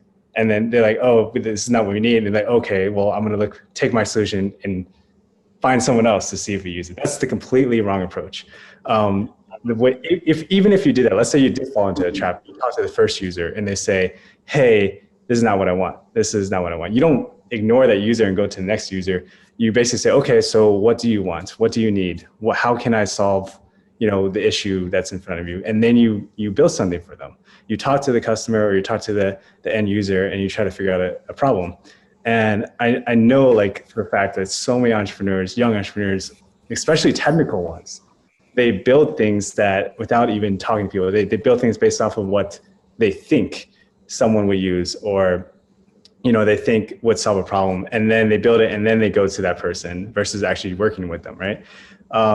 So I think that is more of my advice in that aspect. In terms of actual, like, pure B2C or B2B, there are some certain things that I think I think B2B is easier in the sense that it tends to be, when you do B2B businesses, it's a very the market share of, let's say, like a certain industry or for a certain product is very scattered. It's very spread out, where you can have multiple businesses and you can have like 20, 30 winners in like a certain category for B2B. When you think, for a perfect example would be like HR software. There isn't really like one HR software or like one like restaurant ordering software. There's so many different ones, and in every single category, there's so many different ones because B2B is very spread out. But when you think of B2C, like purely business, or when you try purely solving to consumers, it's oftentimes, not all the times, but most of the time, you have to be like the winner. You have to be like the top 3 in like a certain category, because consumers, you know, it's like branding, right? And then, you know, they tend to want to use that one app or that all their friends are using. So if you're not like in the top, it's much harder to win the space. Oftentimes it's like this. So I personally think, my companies are B2B. I personally think B2C is much harder, and you need a lot of money and funding and time to, you know, grab that huge market share to establish yourself as a leader. But I think Lyle has a different opinion on that. Well, I didn't even have to ask then. I guess, Lyle, back to you then. I mean, I think in general, I agree. Like, yeah, like if you were to say B2B is like trying to build the next Snapchat or the next Instagram or whatever, like there is like a network effect that kind of makes it so it's more like a winner take all.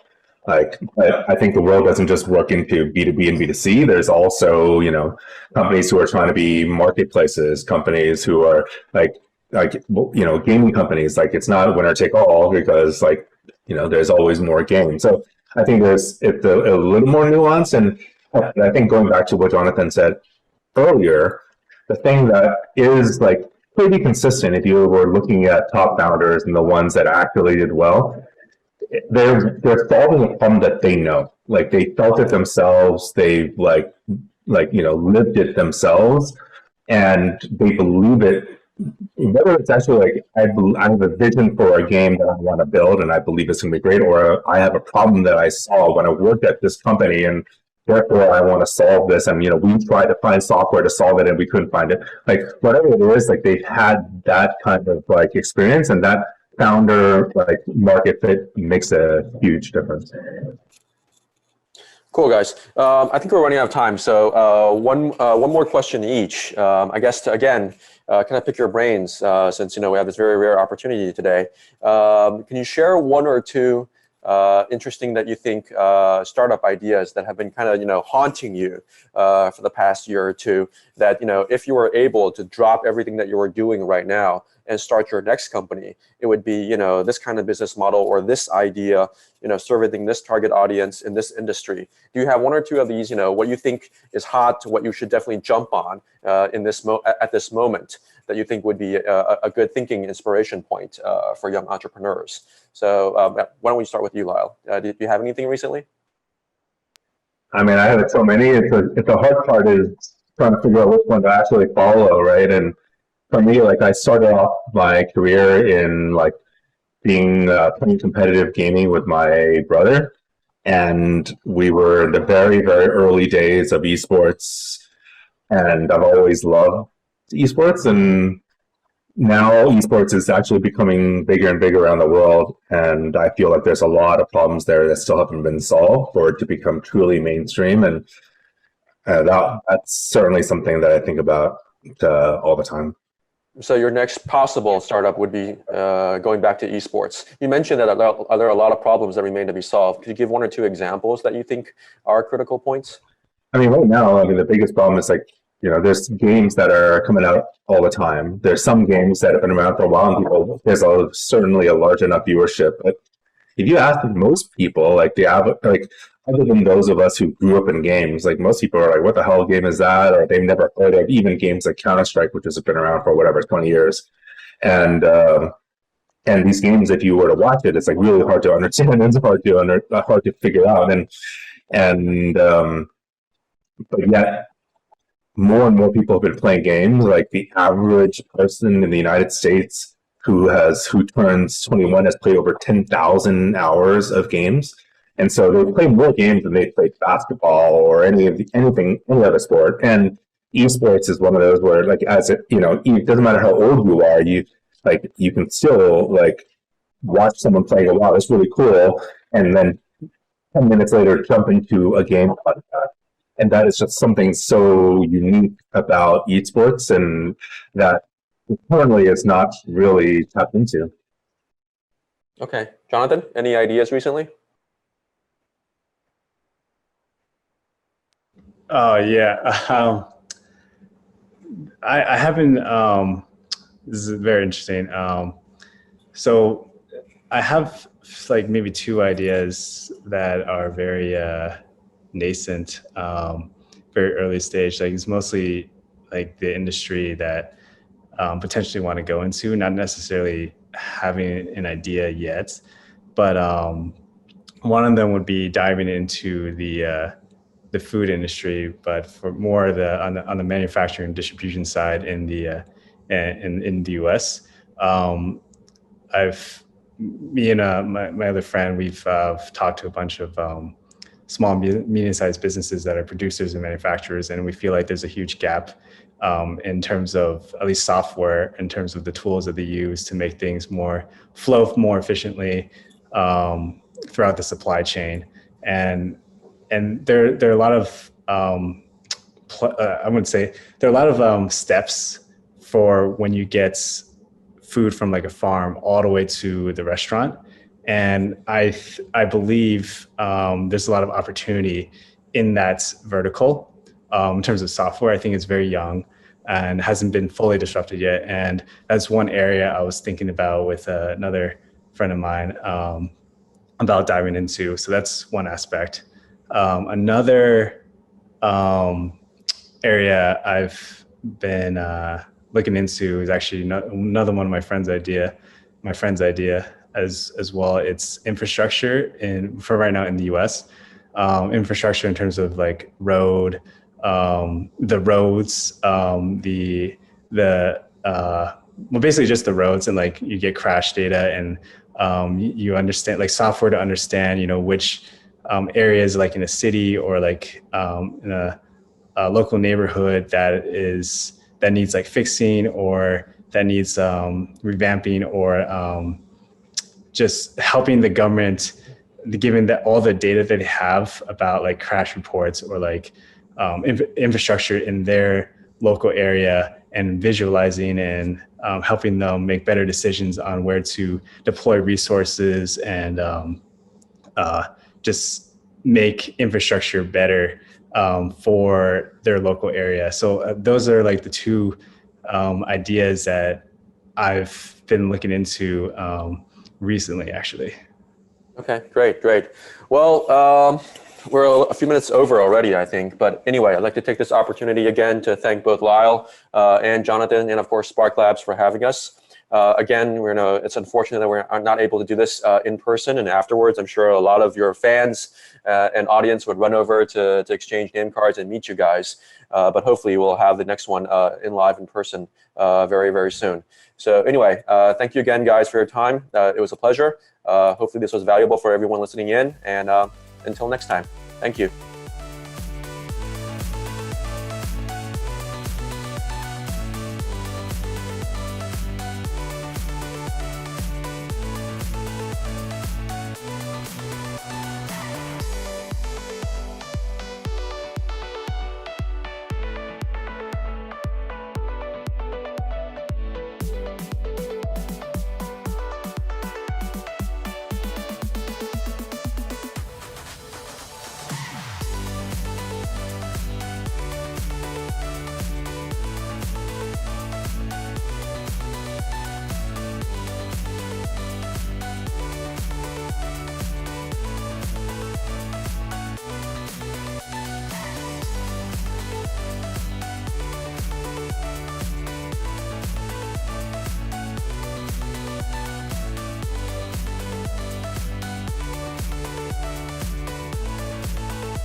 running tired and broken and scared, but I swear I'll never give up the fight. I see you broken and beat, head pulled down over your eyes. Every part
with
Hello, everyone. This is Chen Lin. I'm the Managing Director for Ring Asia. Ring is an Amazon company that's committed to providing customizable, do-it-yourself home security solutions for our neighbors throughout the world. Today, it's my pleasure to introduce the next company. Productivity, efficiency, and quality are three crucial factors for any successful manufacturing site. Small improvements in each of these areas can often lead to big differences in a company's performance. Yet over the past few years, there has been a few changes in the manufacturing landscape that has led to challenges that these companies now have to overcome. Things such as managing a dynamic labor force, maintaining operational continuity, and efficiency at times impacted by events such as the pandemic, driving efficiency and ramping up sites in geographies such as North America and Southeast Asia. All of these kind of challenges are now things that we believe having an innovative, intelligent, scalable solution can help overcome. And this is where our next company is now making waves. As someone that's coming from a manufacturing background, I'm really excited about the company, their solution, and their bright future. So here they are, Power Arena.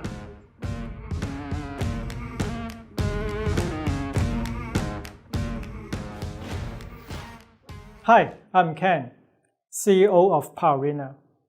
So you may think this is how mobile phones are created. It's all machines, totally automated. But in reality, it is still a very labor-intensive process. And that's why Apple needs 1 million people for their iPhone production. And they have a strong motivation to do better. Because due to the cost structure of the industry, a 5% increase in productivity actually translates into 45% increase in profit. And that's why our clients are working with us on problems like SOP assistance, making sure that certain important steps are get done, downtime analysis, that if the machine is idle for a long time, they want to understand why, and also line balancing, that the work is done one by one in the manufacturing line. But that means if one operation is slow, it slows down the whole line. So we want to find the bottleneck. So how to improve on this? It's based on data. So data is not new to the manufacturing. 100 years ago, they invented the time and motion study to collect the data that they need to improve the production. Well, the problem is, 100 years later, it is still done by industrial engineers using paper, pencil, and stopwatch. And that's why very little data are collected. Well, that's where Power Arena's AI come in. We really understand the production process, where people are picking things up, putting things down, and the time that it takes. And so our clients can purchase our server or subscribe to our software. And then step 1, they can purchase their own webcam.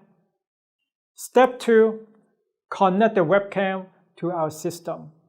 And step 3, they can see the results in real time. So let's take a look. We want to understand why the operation in the middle is taking so much time. And so we can click on it, and the AI already highlighted all the problematic instances. We click on any of the one, and turns out that there are people on the bottom right doing maintenance work, and that's why it delayed the production. So we can write down the reason. By watching 30 of these videos and writing down the reasons, we will have a graph like this that basically tells us 2 reasons are causing 60% of the downtime, and we should be focusing on those. That's what our client did. So this is from one of the top 5 electronic manufacturers. They used Power Arena for 4 weeks, and they improved their production by 5%. And this means 45% increase in profit. And comparing to the manual approach, Now we have 100% of the data, real time with full traceability. Now that's a secret sauce of what we do. To do an AI project like this, usually it requires data scientists to work on 4 months. It's expensive, but more importantly, there are not that many data scientists in the factory to do the work. That's why we have a new approach called the Build Your Own AI, BYOAI. And now it is industrial engineers instead of data scientists that can do the work in only 2 weeks. This means 8 times faster and 16 times more cost effective. Now, how big is this space? People are talking about the Uber economy and the logistics industry. Well, manufacturing is twice as big, and they hire 3 times more people. So the space is huge. And we start with electronic and also automotive that we see a strong demand, and we'll extend to other verticals in the future. 40% of our clients are coming from the referral of our partners. And for the very strategic ones, we'll reach them directly through our email marketing campaign. Our clients include Ristron and Jabil, they're the top 5 electronic manufacturers, and also Lite-On, they're doing the Apple power supplies. We're expanding our presence in China this year, and we're on track for our growth. And we expect to hit 100 million revenue by 2025. So we are a team from Stanford and Google. So again, I'm Ken.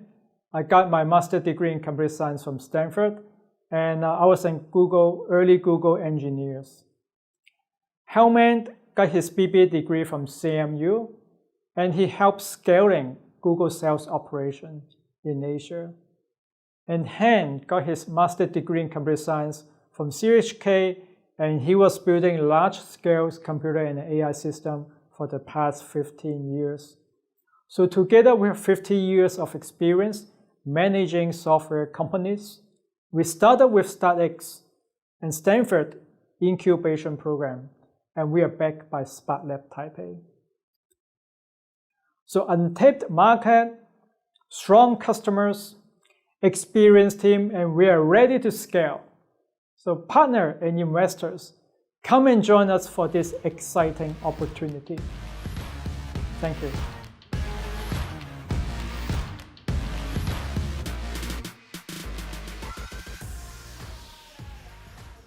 Hi, I'm Edgar Cho, the co-founder and managing partner at SparkLabs Taipei. At SparkLabs, we assist entrepreneurs in going global.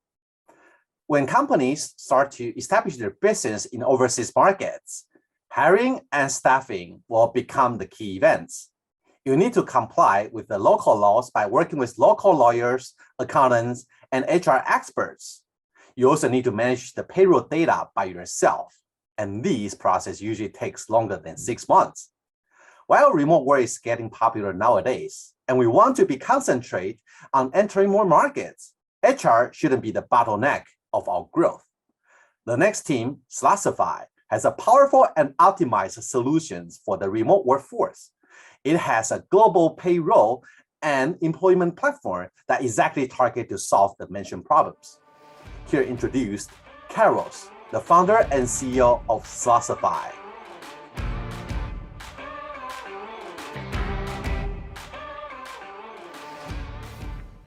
The COVID-19 has truly changed all of our lives. The pandemic has forced business all over the world to adapt, evolve, and implement technology or face having to close down. Over the course of the pandemic, consumers have moved dramatically towards online channels, and businesses responded in the same way. Businesses have also been forced to close their physical offices, and with this, the pandemic has superseded the idea that business can only function at a physical location. Thus, the idea of remote work has gained such a huge traction that almost all businesses have adopted that model to be in line with government restrictions. With remote work being part of the new normal in our lives, can you imagine what's the impact of this change for the global workforce? How will the future of work be like? Hello everyone, I'm Carlos, the founder and CEO of Selasify. There are around 1 billion professionals globally, and with experts estimating that COVID-19 may become endemic, I can say with absolute confidence that remote work is here to stay. Based on the reputable research that over 50% of professionals wish they can continue working remotely on a permanent basis. The work from home will become work from anywhere. This will lead to numerous opportunities for the market because there are lots of pain points for both the enterprises and individuals. Some of the problems when deploying talents overseas are, first of all, you will need to get a local lawyer, an accountant, and an HR manager. The process may take up to 6 months with large financial costs, and to make things worse, you may put your business at risk if you don't comply with the local law.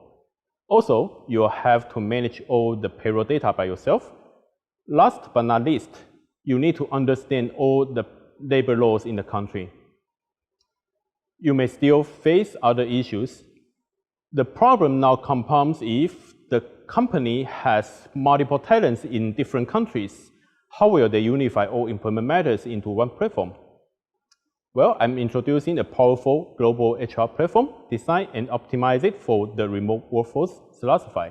Selasify is a one-stop global payroll and global employment solution platform for remote workers since 2016. Headquartered in Singapore, we have since established strategic offices around Asia, Oceania, and North America. Selasify, through its vetted and trusted partners, has a global service coverage of 150 plus countries and currently has trusted by hundreds of clients.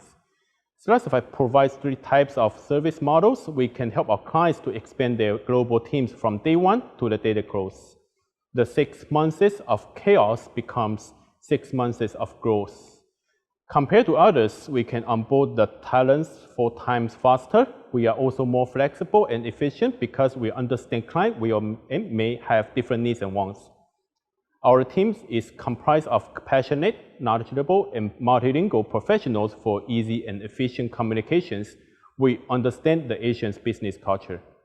We also believe that transparency is the key to win the trust from our clients. To top that off, we also provide a very competitive price for a very high level of service. Selasify has a specialty in the biggest continent in the world, Asia, as well as the second biggest economy in the world, China. With this, you may focus on your business operations while our team handle all the groundwork in the destination countries for you. Payroll does not stop with simply giving your employees their paychecks. You must also comply with the local laws, and not doing so may lead to heavy penalties from the authorities. With our platform, you may set up everything autonomously with a few clicks. Our platform not only provides the multi-currencies payroll, but also support for AI-based management, with plans of implementing cryptocurrencies payments and payroll financial in the future. We eventually aim to create a world without barriers, with the goal of global employment not being a privilege of MNCs, but also for SMEs and startups. To sum it up, Selasify offers global compliant employment with one click. We may be a small team, but we are passionate and professional. We have earned a lot of big contracts from big names, including those in the Forbes Top 100 and regional top companies. The retention rate from our client is extremely high, just like the word I used to say, come as a guest, leave as a friend.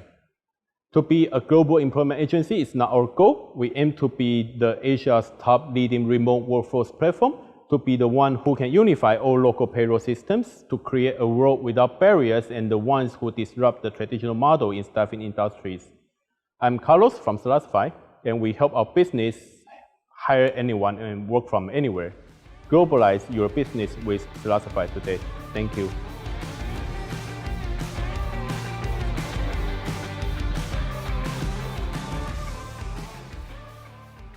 Hi, my name is Kent Wu.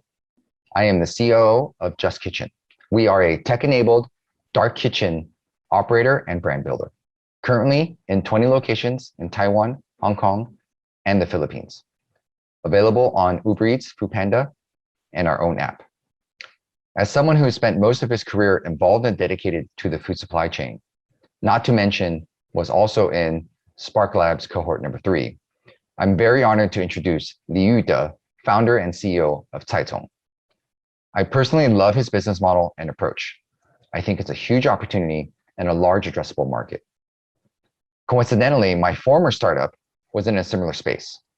We coined ourselves the online farmers market.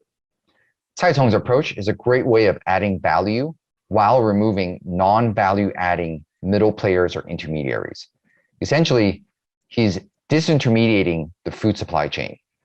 You would be amazed how long this chain is and how many touch points there are for food and similar commodities. All while doing this and supporting the local ecosystem like farmers and growers that we love. Not to mention, this can be duplicated across multiple regions and geographies. I hope you enjoy his pitch as much as I did. Thank you.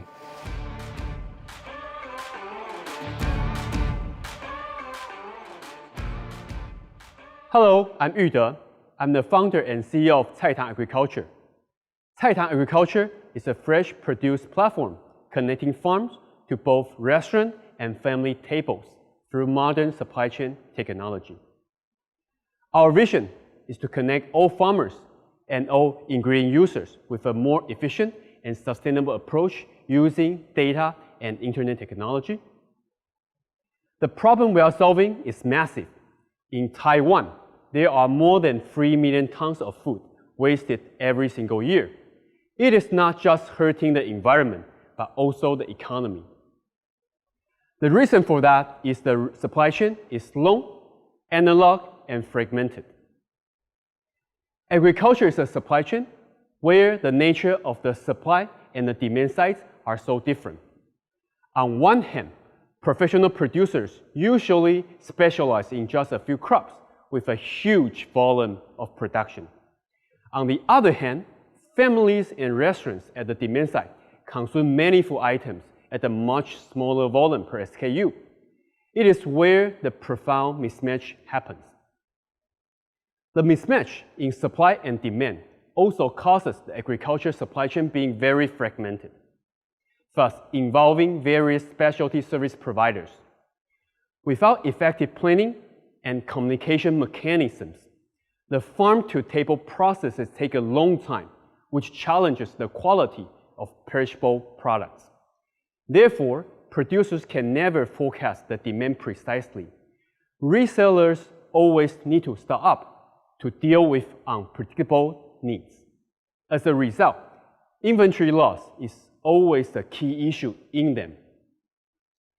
At Caitang, we leverage data to connect demand and supply in one supply chain, in one platform, integrating business and logistics flows. Our solutions include 3 parts: a digital platform, efficient physical operations, and deep supply chain technology. This is how it works. Customers order fresh goods on our app. The platform aggregates orders and standardizes demands. The producers then collect the ingredients accordingly and send the producers to our distribution center. Our operations teams handle sorting and quality checks, and then we deliver the ingredients to customers directly. The digitized operation brings incredible benefits. Taking beef tomato, for example, compared to the traditional model, our approach cuts the total layers involving in the middle of the supply chain from 3 to 1, and the total duration from 3 to 4 days to under 1 day. With this model, customers can enjoy the freshness of the fresh produce, the transparency of procurement, pricing, and save 15% on the cost. The producers can earn 20% more with higher prices and stable orders. We are the pioneer in Taiwan to provide digitized fresh produce solutions to serve both business and families. For business, we work with the medium to large independent restaurants and small chain restaurant brands. In the last 6 months, we also gotten the attention from major hotel chains and started to work with them. For individual customers, we provide next day delivery services. Individual customers now can select ingredients beyond vegetable and fruits. They also enjoy a variety of selections from meats, seafood, dairy products, and many more. The market we are aiming at is huge. Restaurants and families in Taiwan purchase more than 3 billion in vegetables and fruits every single year. If you include broader categories such as meats, seafood, dairy, and other products, other figure will be over 12 billion. Furthermore, with Taiwan's unique geographical and economic position in Asia, we are also at the heart of a 400 billion market that's yet to be disrupted. As of June this year, we have been serving over 400 restaurant clients, including Gloria Hotel Groups, Mia Cucina, and other leading brands. We are also partnered with a leading e-commerce platform such as PC Home, Momo, to cover broader consumer families. We have been growing at 2x to 3x yearly for multiple years, and we are on track to achieve that this year. We started with supplying vegetables and fruits only, and entered meat, seafood, and more categories this year, bringing higher volume per SKU, per client consistently. For international expansion, we aim to enter Vietnam's Ho Chi Minh City in Q3 2022, and then Malaysia plus Singapore after that. With both category and geographical expansion plans in place, we project to grow even faster to reach over 100 million in revenue in the year of 2023. And all this cannot be achieved with the very diverse background of our team, with the past experience from leading organizations such as Procter & Gamble, Uber, Meituan, Momo, and Apple, and etc. Moreover, we have also lined up the best investors and advisors in Taiwan to be part of the great adventure. Since we launched in 2017, we have also helped reduce over 500 tons of food waste, eliminating thousands of unnecessary food transportation mileages. We are Cai Tang Agriculture. We make agriculture better with technology. We are currently raising to fuel our future expansion. Also, we'd like to invite all the like-minded talents to consider joining our team to achieve something bigger together. Join our pursuit. Thank you very much.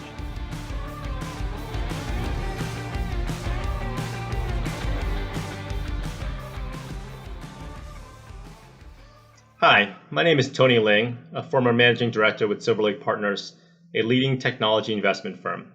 If you look at any of the major technology trends, artificial intelligence, Internet of Things, self-driving vehicles, the one thing they all have in common is that they are creating and utilizing increasing massive amounts of data. And data, of course, requires storage. So as these new front-end technologies evolve, behind the scenes, storage has to continue to evolve to keep pace also. Now, a lot of folks know about the ongoing shift in enterprise storage from hard disk drives to solid-state drives because of the data access speed benefits of SSDs. But what most folks don't know is that the traditional architecture for storage systems connecting all of these drives has now become a bottleneck that needs to be solved. For this reason, I'm very excited to present Grade Technology, a company which is solving this exact problem. Leander Yu, CEO of Grade Technology, and his team are proven serial entrepreneurs, and it's been a privilege for SparkLabs to partner with them as they address this large and growing market. With that, I'm happy to present the co-founder and CEO of Grade Technology, Leander Yu.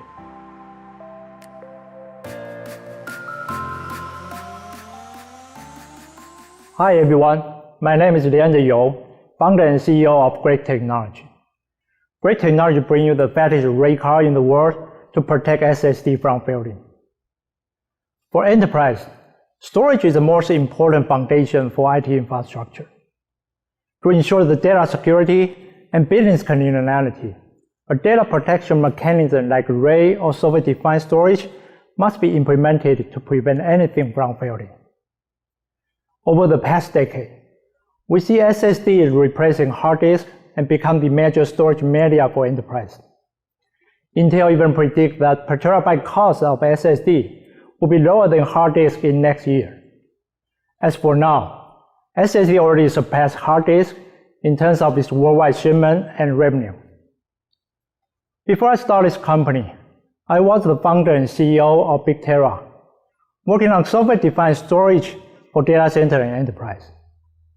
Later on, we were acquired by an SSD controller company, so our deep experience in this space means we know how SSD will bring challenges to software-defined storage and the RAID technology than anyone else. And that's why I started Great Technology. The challenge is, when people start to use SSD to replace hard disk, they are hoping its performance can unlock the bottleneck of those data-intensive applications like 5G, AI, and IoT. After all, a single SSD can deliver up to 10,000 times performance compared with hard disk. So that means your application can run 10,000 times faster, right? Unfortunately, no. In fact, you will only get 10% of the performance out of SSD because of the bottleneck introduced by RAID or software-defined storage. Why is that? It's simply because they don't have enough computing power and the bandwidth to process all the data coming from SSD. Therefore, they have become the biggest bottleneck for IT infrastructure. Now, ladies and gentlemen, introducing Supreme RAID, the world's first NVMe over Fabric RAID card that can deliver 100% of your SSD performance. How does it work? With our unique software plus hardware architecture, by using the computing power of an AI chip and our patent-pending technology to do data protection out of bed, we will be able to deliver up to 6 million I/O per second and 100 gigabyte per second throughput. That's up to 40 times compared with the existing market leader. Wait, you might be thinking, up to 40 times? Are you serious? Yes, that's the performance benchmark from our customers. Even better, with NVMe over Fabric support, we will be able to save the cost up to 80% off for the data center customers. Wow, that's amazing, right? Since our launch on July 1st, we got customers sign in like Gigabyte, AIC, top 5 banking customers, or even a software-defined storage vendors like StarWind. We also got endorsement from our ecosystem partners like Kioxia, Seagate, and AMD. Our customers love us. They even published a white paper in their website showing how can we make their server 10 times faster, or how can we reveal 100% of their SSD performance. RAID is a must-have component for every enterprise. The market size alone will be $5 billion this year and double its size in 2026. Our customers, data center and enterprise, typically they will purchase our solution from system integrators and server makers. And that's why we are working very closely with system integrators and server makers to penetrate the market. They will introduce more customers, and customers were asking server makers to include our solutions. That means more SI and more customers, so on and so forth. We anticipate $3 million revenue this year and grow up to $10 million next year. Our goal is to acquire 20% of the market share and become a $1 billion revenue company within 6 years. Our core team member has been in storage industry for more than 15 years and with successful startup experience. 2 sales leads in US has more than 30 years experience in OEM business and data center business. They are working very closely with our tier 1 customer in US and expand our business worldwide. We are backed by Gigabyte, SparkLabs Taipei, Superior, Capital 10, and Paragon Investment. Great product, great team, great market with huge potential. We are looking for all kinds of resources to speed up the business, and we are fundraising now. Ladies and gentlemen, great technology, bring you the best data protection without compromise. I'm Lian Yu. Welcome to join us. Thank you.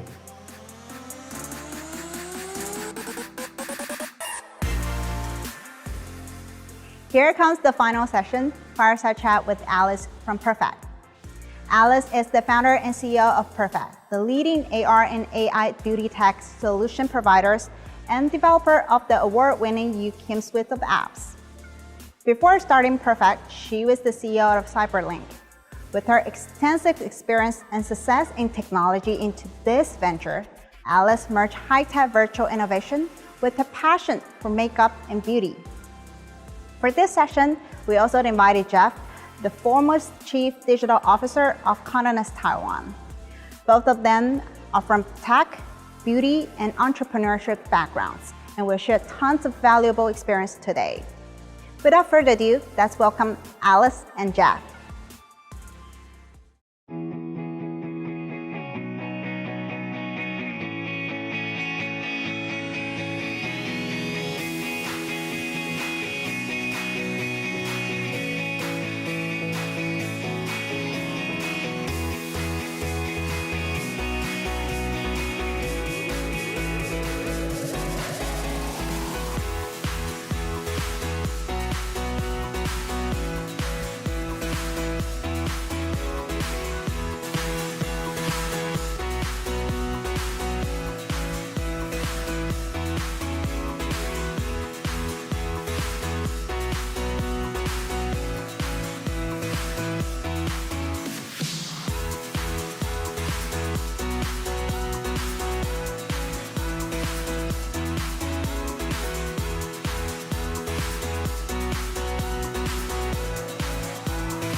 Welcome to SparkLabs Demo Pitch panel discussion today.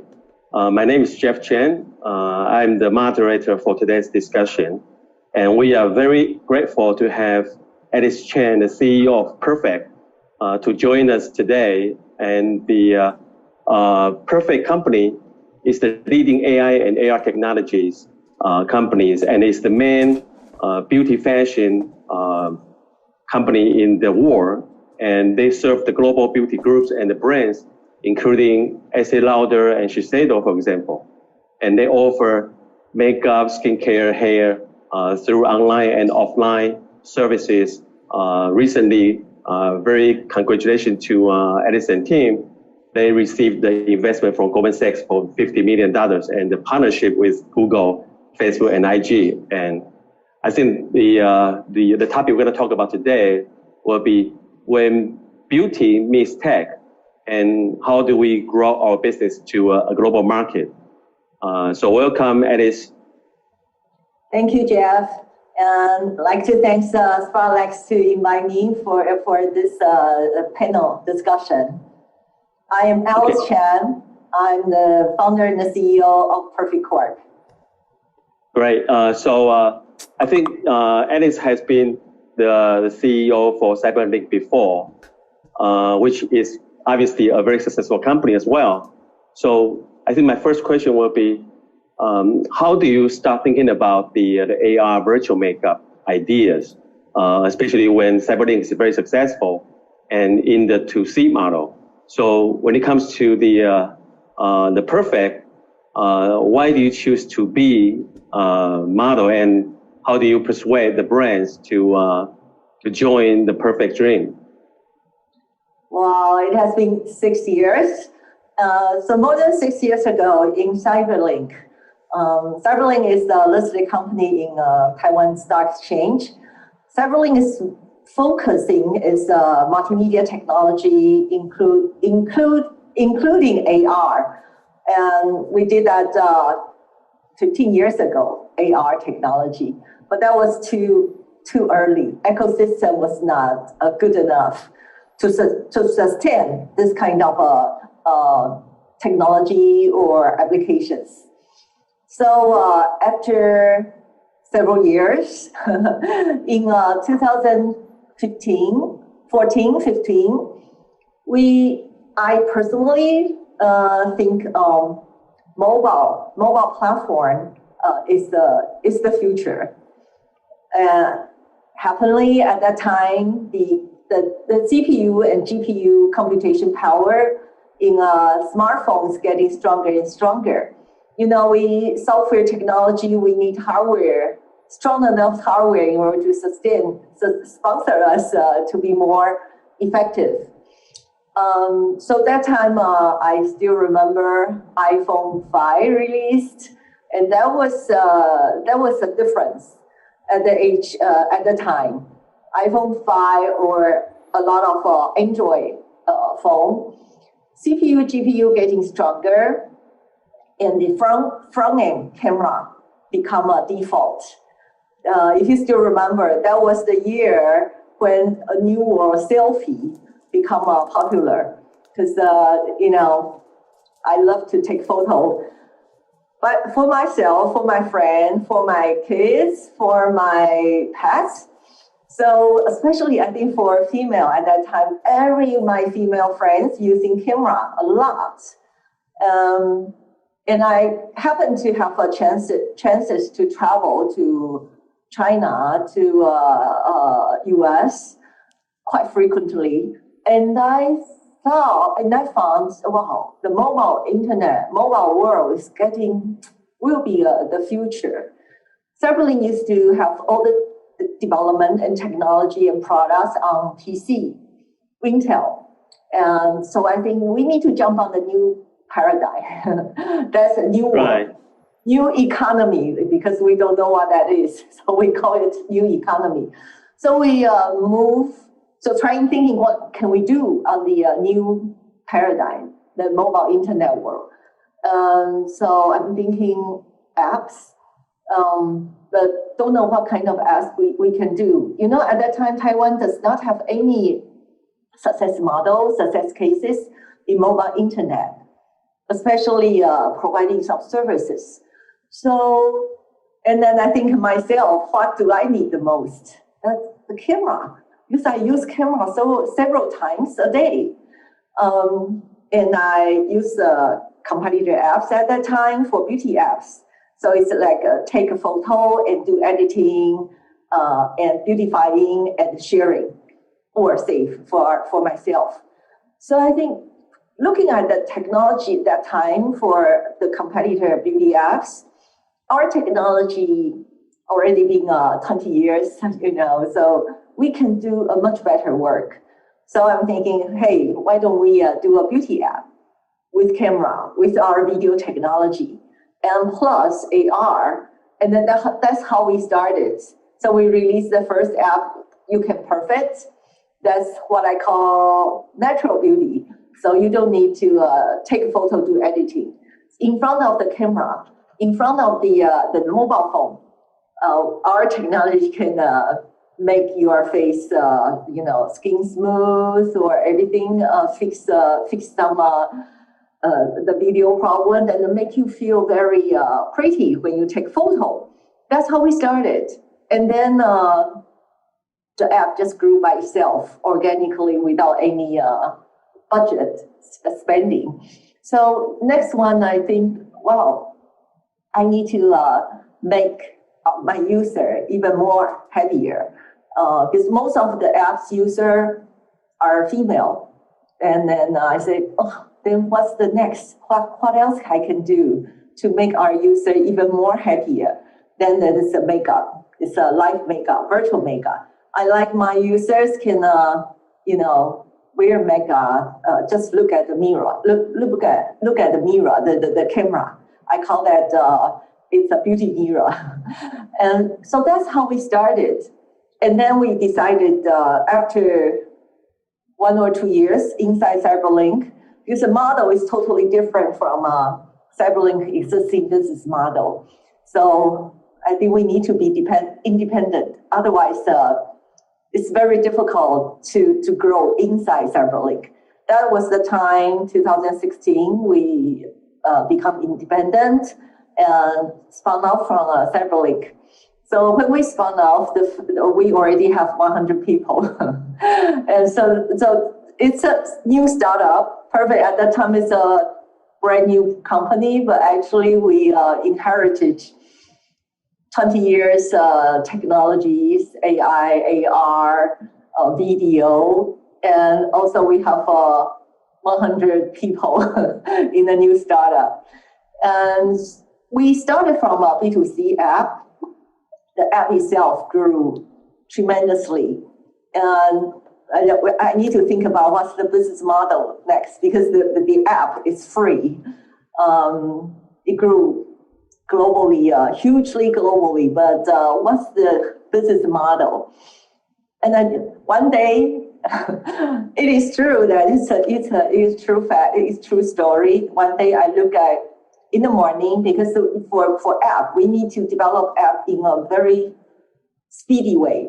So every 3 weeks, we have a version update, and we need to create a lot of pretty looks for my user to try. So every week, 10 looks. So every morning, I just love the product so much, because that was the first time AR and make the user try the makeup color on your own face. It's on your own face, and it's in a real time. For me, I'm a beauty lover.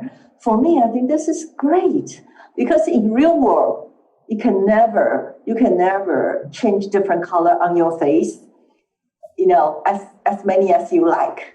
So I'm thinking, one day I look at the mirror in the morning without real makeup on my face, and I'm, wow, so much difference. The before after makeup, it's big difference. And I'm thinking, you can make apps, makes my customers, my users, the girls, happily in the virtual world. They can try as many as digital colors we created for them, as many as the makeup looks we created for them. But in the real world, it's still a big gap. So I just thought of the idea, why not as a brand, beauty brands, makeup brands, to put their color inside our platform. So all the girls can try color at the same time. If I like the color, the lipsticks, the eyeshadow, and I can tell them exactly where you can buy in the real world. So it's that I think it's great, because I can connect the virtual to the real world, online, offline, and really make the girls, they not only look pretty inside the camera, they can also go out to the real world, buy this real product from brands, and help put on their face to make really beautiful. So that's how we started talking to brand. And then actually brand teach us a lot. They taught us, they told us what they need. So not only in the app, they also need the virtual try-on makeup in store when girls goes to the store. And then can they also use YouCam Makeup to try their own product colors. And they also request, what about on the internet, on the web, on the browser? So step by step, we're doing different solutions. That's how we started with brand. And of course, you need to travel a lot. Taipei, Taiwan is never a beauty market.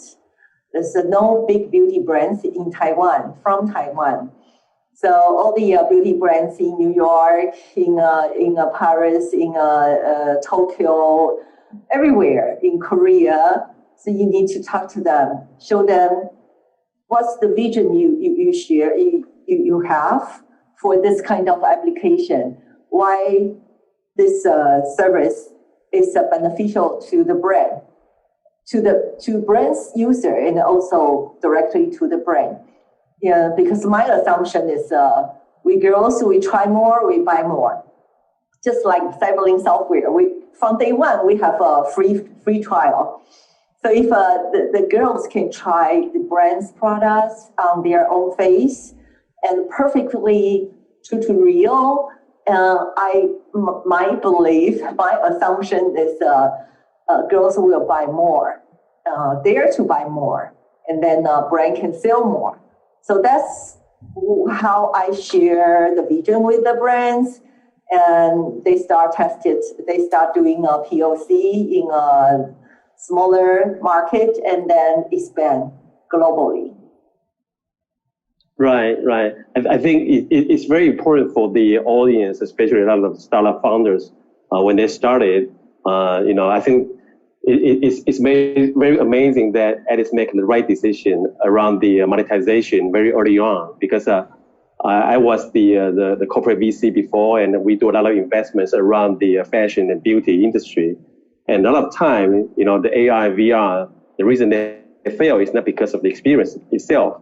It's because, the user is not able to really continue this journey and become a habit to use it, but it's more of the wow factor, right? So then it's not sustainable to make a business to the next level. So I think it's the right turn. When you start it, you have the right user experience, provide the right value. But at the same time, you really understand that you can get to the B2B model to have the brands. Number one, to provide the monetization mechanism. Number two, really provide a user behavior that can be continued to sustain the value itself. So I think that's very smart to move to the B2B model. But obviously, luxury brands, they are very careful about the partnership selections and about the user experience they provide to the customers. So I think it's amazing that from the Taiwan startups, we are able to conquer the global luxury brands and really have to have them on board. But I think the timing is also very important because, like you mentioned, right? So it's the corner that become mobile internet, and a lot of luxury brands, they're in China and they really understand and really face the challenges to really have to try online. So I think they kind of drive the change from the brand's perspective. So my next question is, since we already have very good foundation and right partners to start and get into the global markets, and a lot of the founders actually, when they get into this stage, they have the choice around technology. Because, for example, if we look at a couple months ago, that because of the pandemic, Zoom become very popular. And there's another company, it's also voice-based technology, Clubhouse, right? So they are all the voice-based technology companies, but they obviously choose different paths to realize their value.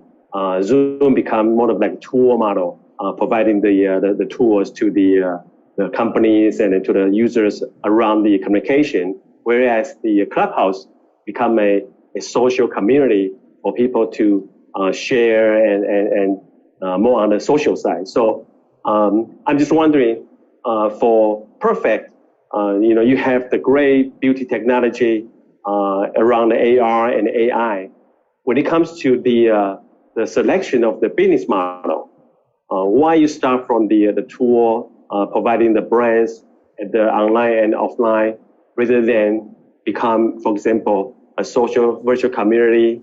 Because when I started my MBA in school in US 20 years ago, actually, I was interning in Procter & Gamble, And at the time, the project that Procter & Gamble gave me is also around, as a big global marketing company in the world.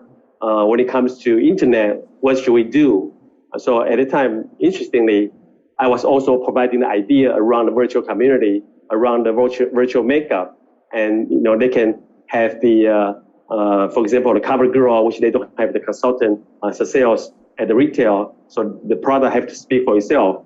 Then the online virtual makeup can really come in to provide the suggestions, to provide the skincare, the makeup, and they can share with the community and to discuss the thing. So obviously it's a different value proposition and different choice. So I'm wondering how Alice look at the different business model, and obviously the revenue model is quite different as well. Because I think you're right. All the women love to be beautiful, and they are willing to invest a lot of money on those things, right? So, why not go into the e-commerce, for example, and then have the brands become the partners to sell their product through your recommendation, but rather you choose to go into the path to empower the brands to sell at their store. Well, that was sometimes for startup, you have to look at the market where you assume the revenue can come from. So we at that time we think, wow, this is we try this way, and frankly speaking, we are a technology company, so we can develop very, very top-tier, top-notch technology. And so that is how we enter the market and show to the brand. If you don't have that technology, they will not talk to you at all. And from talking to the brand, you can make an app. When we started, it grew very, very big by itself, organically. So there are so many possibilities. We have users, we have technology, so we can do e-commerce, you can do social, you can do data, but eventually monetization is still the key for any startup.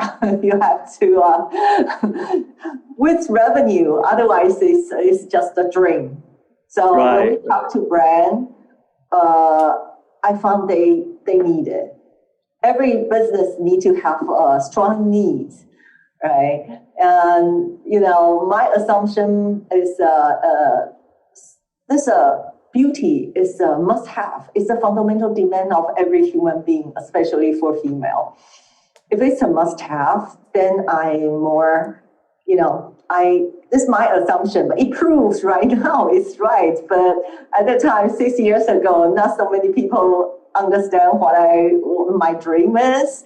And so from, when we started for the first 1 or 2 years, it's also very, very difficult. We don't know our monetization model at all. We just don't know. We have a huge user, best technology. So what? So I'm back to the earth. Any company still need to create revenue for themselves. Right. I think it's amazing that I think you very much highlight the importance of the revenue model, because I think a lot of the startups, when I was the strategy consultants for the Fortune 500 companies, in the traditional world, we talk about the any business has to have 3 parts of the design, from the value creation to value delivery, and eventually the value capture, right? So, but when it comes to the digital side or, the startup, a lot of time they really look at the value creation, what's the user unmet needs, and how do we actually look at the value provided to the customers, while forget about the value capture. So how do we actually can sustain the business while pursuing your dream, at the same time, strike the balance in between, so that you don't really lose the cash, or without the momentum that can keep you going, right? So I think as a seasoned CEO, obviously you really has the balance between the value creation and the value capture.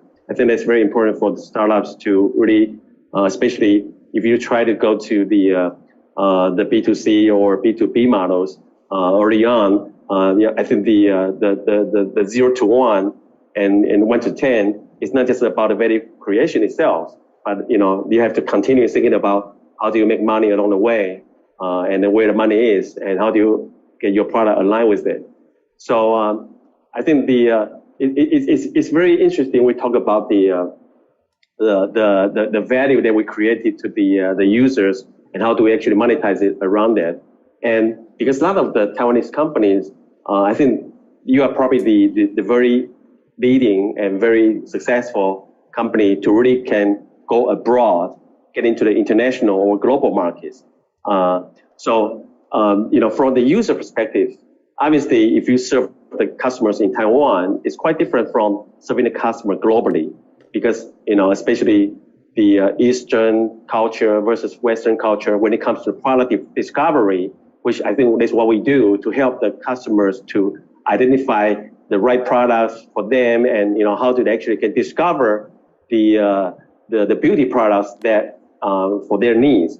So from a product discovery perspective, how do you see, or how do you actually understand, the Western audience versus the Eastern audience in terms of the product discovery? What kind of the features do they need, and what kind of things they really care? From their perspective, any guidelines can provide? I think because Perfect, although it's a six-year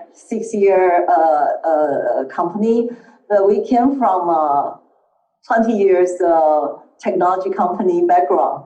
So like CyberLink's, my previous company, I found CyberLink business is international too, it's global too. So all the most of the customers are not in Taiwan.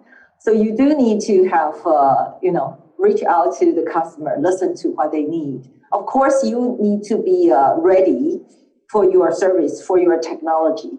And then you go out, you talk to customer, and they will tell you if they think you have value, they will tell you, then you just listen to the customers. So CyberLink is like 10% of revenue, or less than 20% revenue in Taiwan. But Perfect, we have almost, for B2B, we have almost zero revenue from Taiwan. So you need to know your market. You need to go out to the market. Of course, to start up, it's very difficult. You need money, right? You need BD. For B2B, you need business development team. Keep on talking to the customer, knocking at the door until they want to see you, want to listen to you, and then you have to showcase. So yeah, I think listen to the customer when you have any chance. That's important. And you need to make your service and the technology ready and almost perfect for the customer to try. I think that's, for me, that's what we did. Right. So do you do it through the offices globally set up, or how do you actually gather the information? Yes. And in CyberLink days, we already have several offshore offices in US, in Tokyo, in France, Germany. So when we jump on the Perfect Corp, the boat, and some of the offshore offices staff join us. So we start global business, global operation immediately. And then we grew from one person in New York, one person in Tokyo, one person in Paris, in Shanghai, in Germany, and then we trying to grow the business development team globally and more. Now, like in New York, we have more than 20 people there. And we never been in New York before Perfect. The CyberLink days are all in the West Coast because it's a very technology. And because our customers are beauty industry, so we need to go to the city with most beauty brands. I think if you want to do a B2B, a global business development team is very important. And need to know how to manage those offshore offices. We in Japan we need to hire Japanese local. We always use local people for business development in different countries. I think that's also very important because they know the country better. So that's how we did in Cyberlink, and that's we kind of inherited the operation know-how to this new startup. Perfect. Right. Yeah, I think we have been covering your journey from day one and how do you actually doing from the B2C and with the great results, and then you move to the B2B model to actually capture the value and the right business models, and can monetize the product, and also greater with the great partners with the brands that really help you to get into the retail and online and offline. So I think it's been very good journey the past 8 years, and then I think right now the next question will be the competition, right? So I think a lot of the startups, when they get to the level like your company, I think that the question is always around how do you sustain your competitive advantage, right? Especially there's a lot of the AR and AI companies coming to the market, and I think Taiwan too. I think last year I heard that Watson's has also partnered with ASUS on the a service in Watson's store called Style Me, right? And the brands also acquiring the AI companies in this area. L'Oreal bought a company, Fesmodi, and there's on and on and on. I think with the value being proved, I think there are more companies coming to this area. So how do you actually sustain the competition going forward? I think that's probably the lesson learned for a lot of the audience as well. Well, that's a great question. Technology company is never ending. I always said the technology, if you win this technology, this services, you immediately need to invest and jump onto next paradigm. Okay, but for you to win in this in the existing paradigm, you need to make it very deep. Vertical, for us, we are vertical beauty. Make makeup perfect, and then you can win. You can win your competitor. But I don't think that will always be there. So after makeup, we immediately jump on the next paradigm. That's adding AI. AI, I still believe. I truly see the magic of AI. So we started from AR, and then 3 years ago, we heavily invested on AI.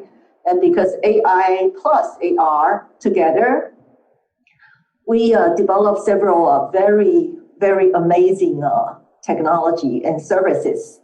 Like we can detect your skin shade, and the brand can recommend different foundation shades to the girls. Because they know what is the skin tone of each of the users, so it's more personal recommendation come on the stage because of AI, and then we starting there, keep on investing AI. Another thing is that you have to invest. So at the same time, you need to get the money in order to invest. You cannot stay there. Then. To AI, we started to do skincare because we're using camera AI to do skin analysis. We know your skin concerns, skin conditions, wrinkles, pore, eye bag, you name it.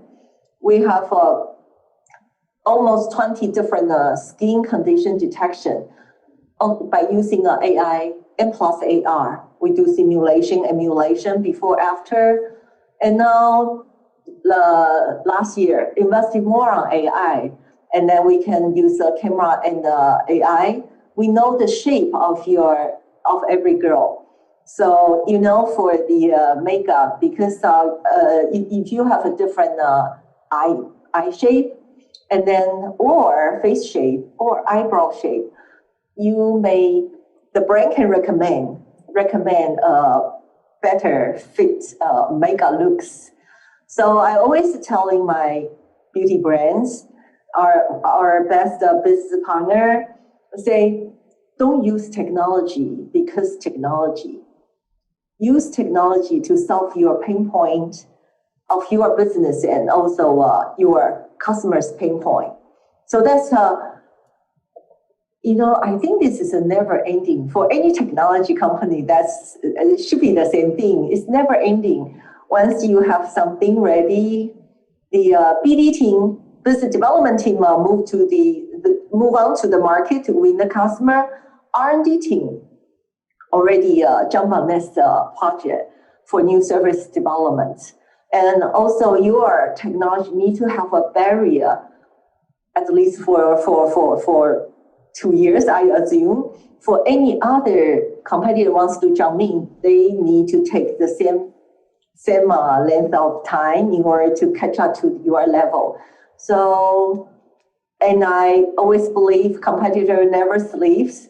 So you have to run fast, and then get the competition barrier higher. Right. Yeah, I think you're absolutely right that I think right now there's a lot of companies are talking about the what we call the T-shaped strategy, which means, you know, the T, the horizontal part is how you can quickly expand it to other areas that leverage your technology. So you come in from the makeup and then you get into skincare to the eyewear products. I think that's perfectly explained that. And the vertical part, how can you go deep into more advanced technology development? I think that's definitely for the competitive advantage. How can you sustain it? So I think, given the time, I think I will have my final questions. You know, we have been talking about, like I said, the journey you have been through and how to sustain your competition. So I think for any startup companies or the founders in the audience, I think, you know, they all want to know the future, right? So how do you see the fashion tech in terms of the future from your perspective? I believe AR shopping is a perfect match, AR plus shopping, because it's kind of engagement, interactive, and personal recommendation. This three, I think, is very, very key for any commerce. So online commerce or even in-store, physical stores commerce.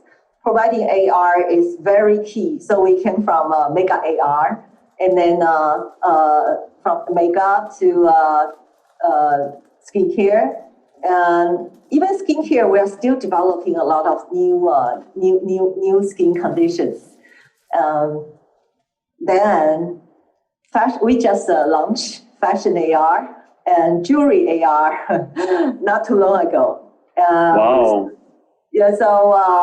You know, back to your question, Jeff, actually, I think for every startup or for every company, the leader needs to have some vision, and for technology company, and the R&D needs to gotta be very talented to deliver your vision, and the business development team needs to bring your vision, your dream to the customer and win the customer back.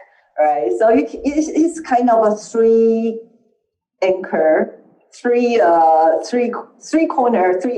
that you cannot miss one of them. Otherwise, only vision without delivery, you can never sell. With vision, with the development capability, but without business development, you can never sell. Right, so each one is very, very important. So that's how I see AR commerce is the growth factor for AI business. So after AI plus AR plus AI, we can create a lot of things, a lot of recommendations. So that's how last quarter we say, yes, we need to go to fashion tech, jewelry tech. We need to have not only face AR, we need to have hand AR. So the fashion, the jewelry, right? So the ring, the bracelet, or the nail polish, and the earring, the eyewear, the hats, all this wearable, and we can use technology to make it happen. And so the vision is AR commerce, and then trying to find any other AI can help AR commerce growing. That's how I see the market. Right, I cannot agree more. I think you really summarize a very important part for our audience, especially the technology-driven startups. The CEO really need the vision, and the vision means understand the future, how the society changes. I remember when I partnered with MIT Media Lab for my fashion incubator early on. I was in MIT, and they walked me through the faculty in the media lab. I was amazed by, more than 50% of the MIT Media Lab is actually not the technology people, but more the sociology, psychology. They really coming from the understanding of the future, how the people's life gonna change based on the possible technology, and then they define the roadmap and the vision, and then have the technology to really support the idea. So I think it's not really the technology go first, and then you just kind of doing your business there. I think it's very important, especially for the technology company, to have the right understanding of the future, of the life changes, of anything that could make our life different, and then you drive the technology for your value creation process. Thank you, Alice, for your time, and it's great sharing. I think our audience really learned a lot. Hopefully we'll come across again and hear more story about Perfect. Thank you, Jeff. Thank you. Thank you. Bye. Bye.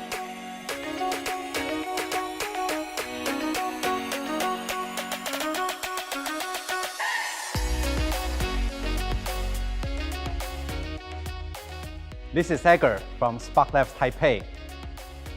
Thanks to our speakers and sponsors for supporting us. Thank you all for joining us until the very end of our Demo Day 5. I hope you all enjoyed the startup pitches from our Batch 5 founders and the sharing from all the panel speakers. SparkLabs Taipei is an accelerator with a venture capital fund with a mission to help founders go global. If you're a startup want to be part of our accelerator program and receive our funding, contact us. If you are an angel investor, venture capitalist, or a corporate executives that intends to connect with any of our portfolio companies from SparkLabs Taipei for partnership or investment purpose, tell us. If you want to support our vision and work with SparkLabs Taipei, happy to chat more right after the event. Last but not least, follow us on our social media to receive the latest updates from our startups and the upcoming events. We look forward to seeing all of you again in our Demo Day 6. Can't wait to catch up all of you in person soon. Stay safe, have a nice day, bye-bye.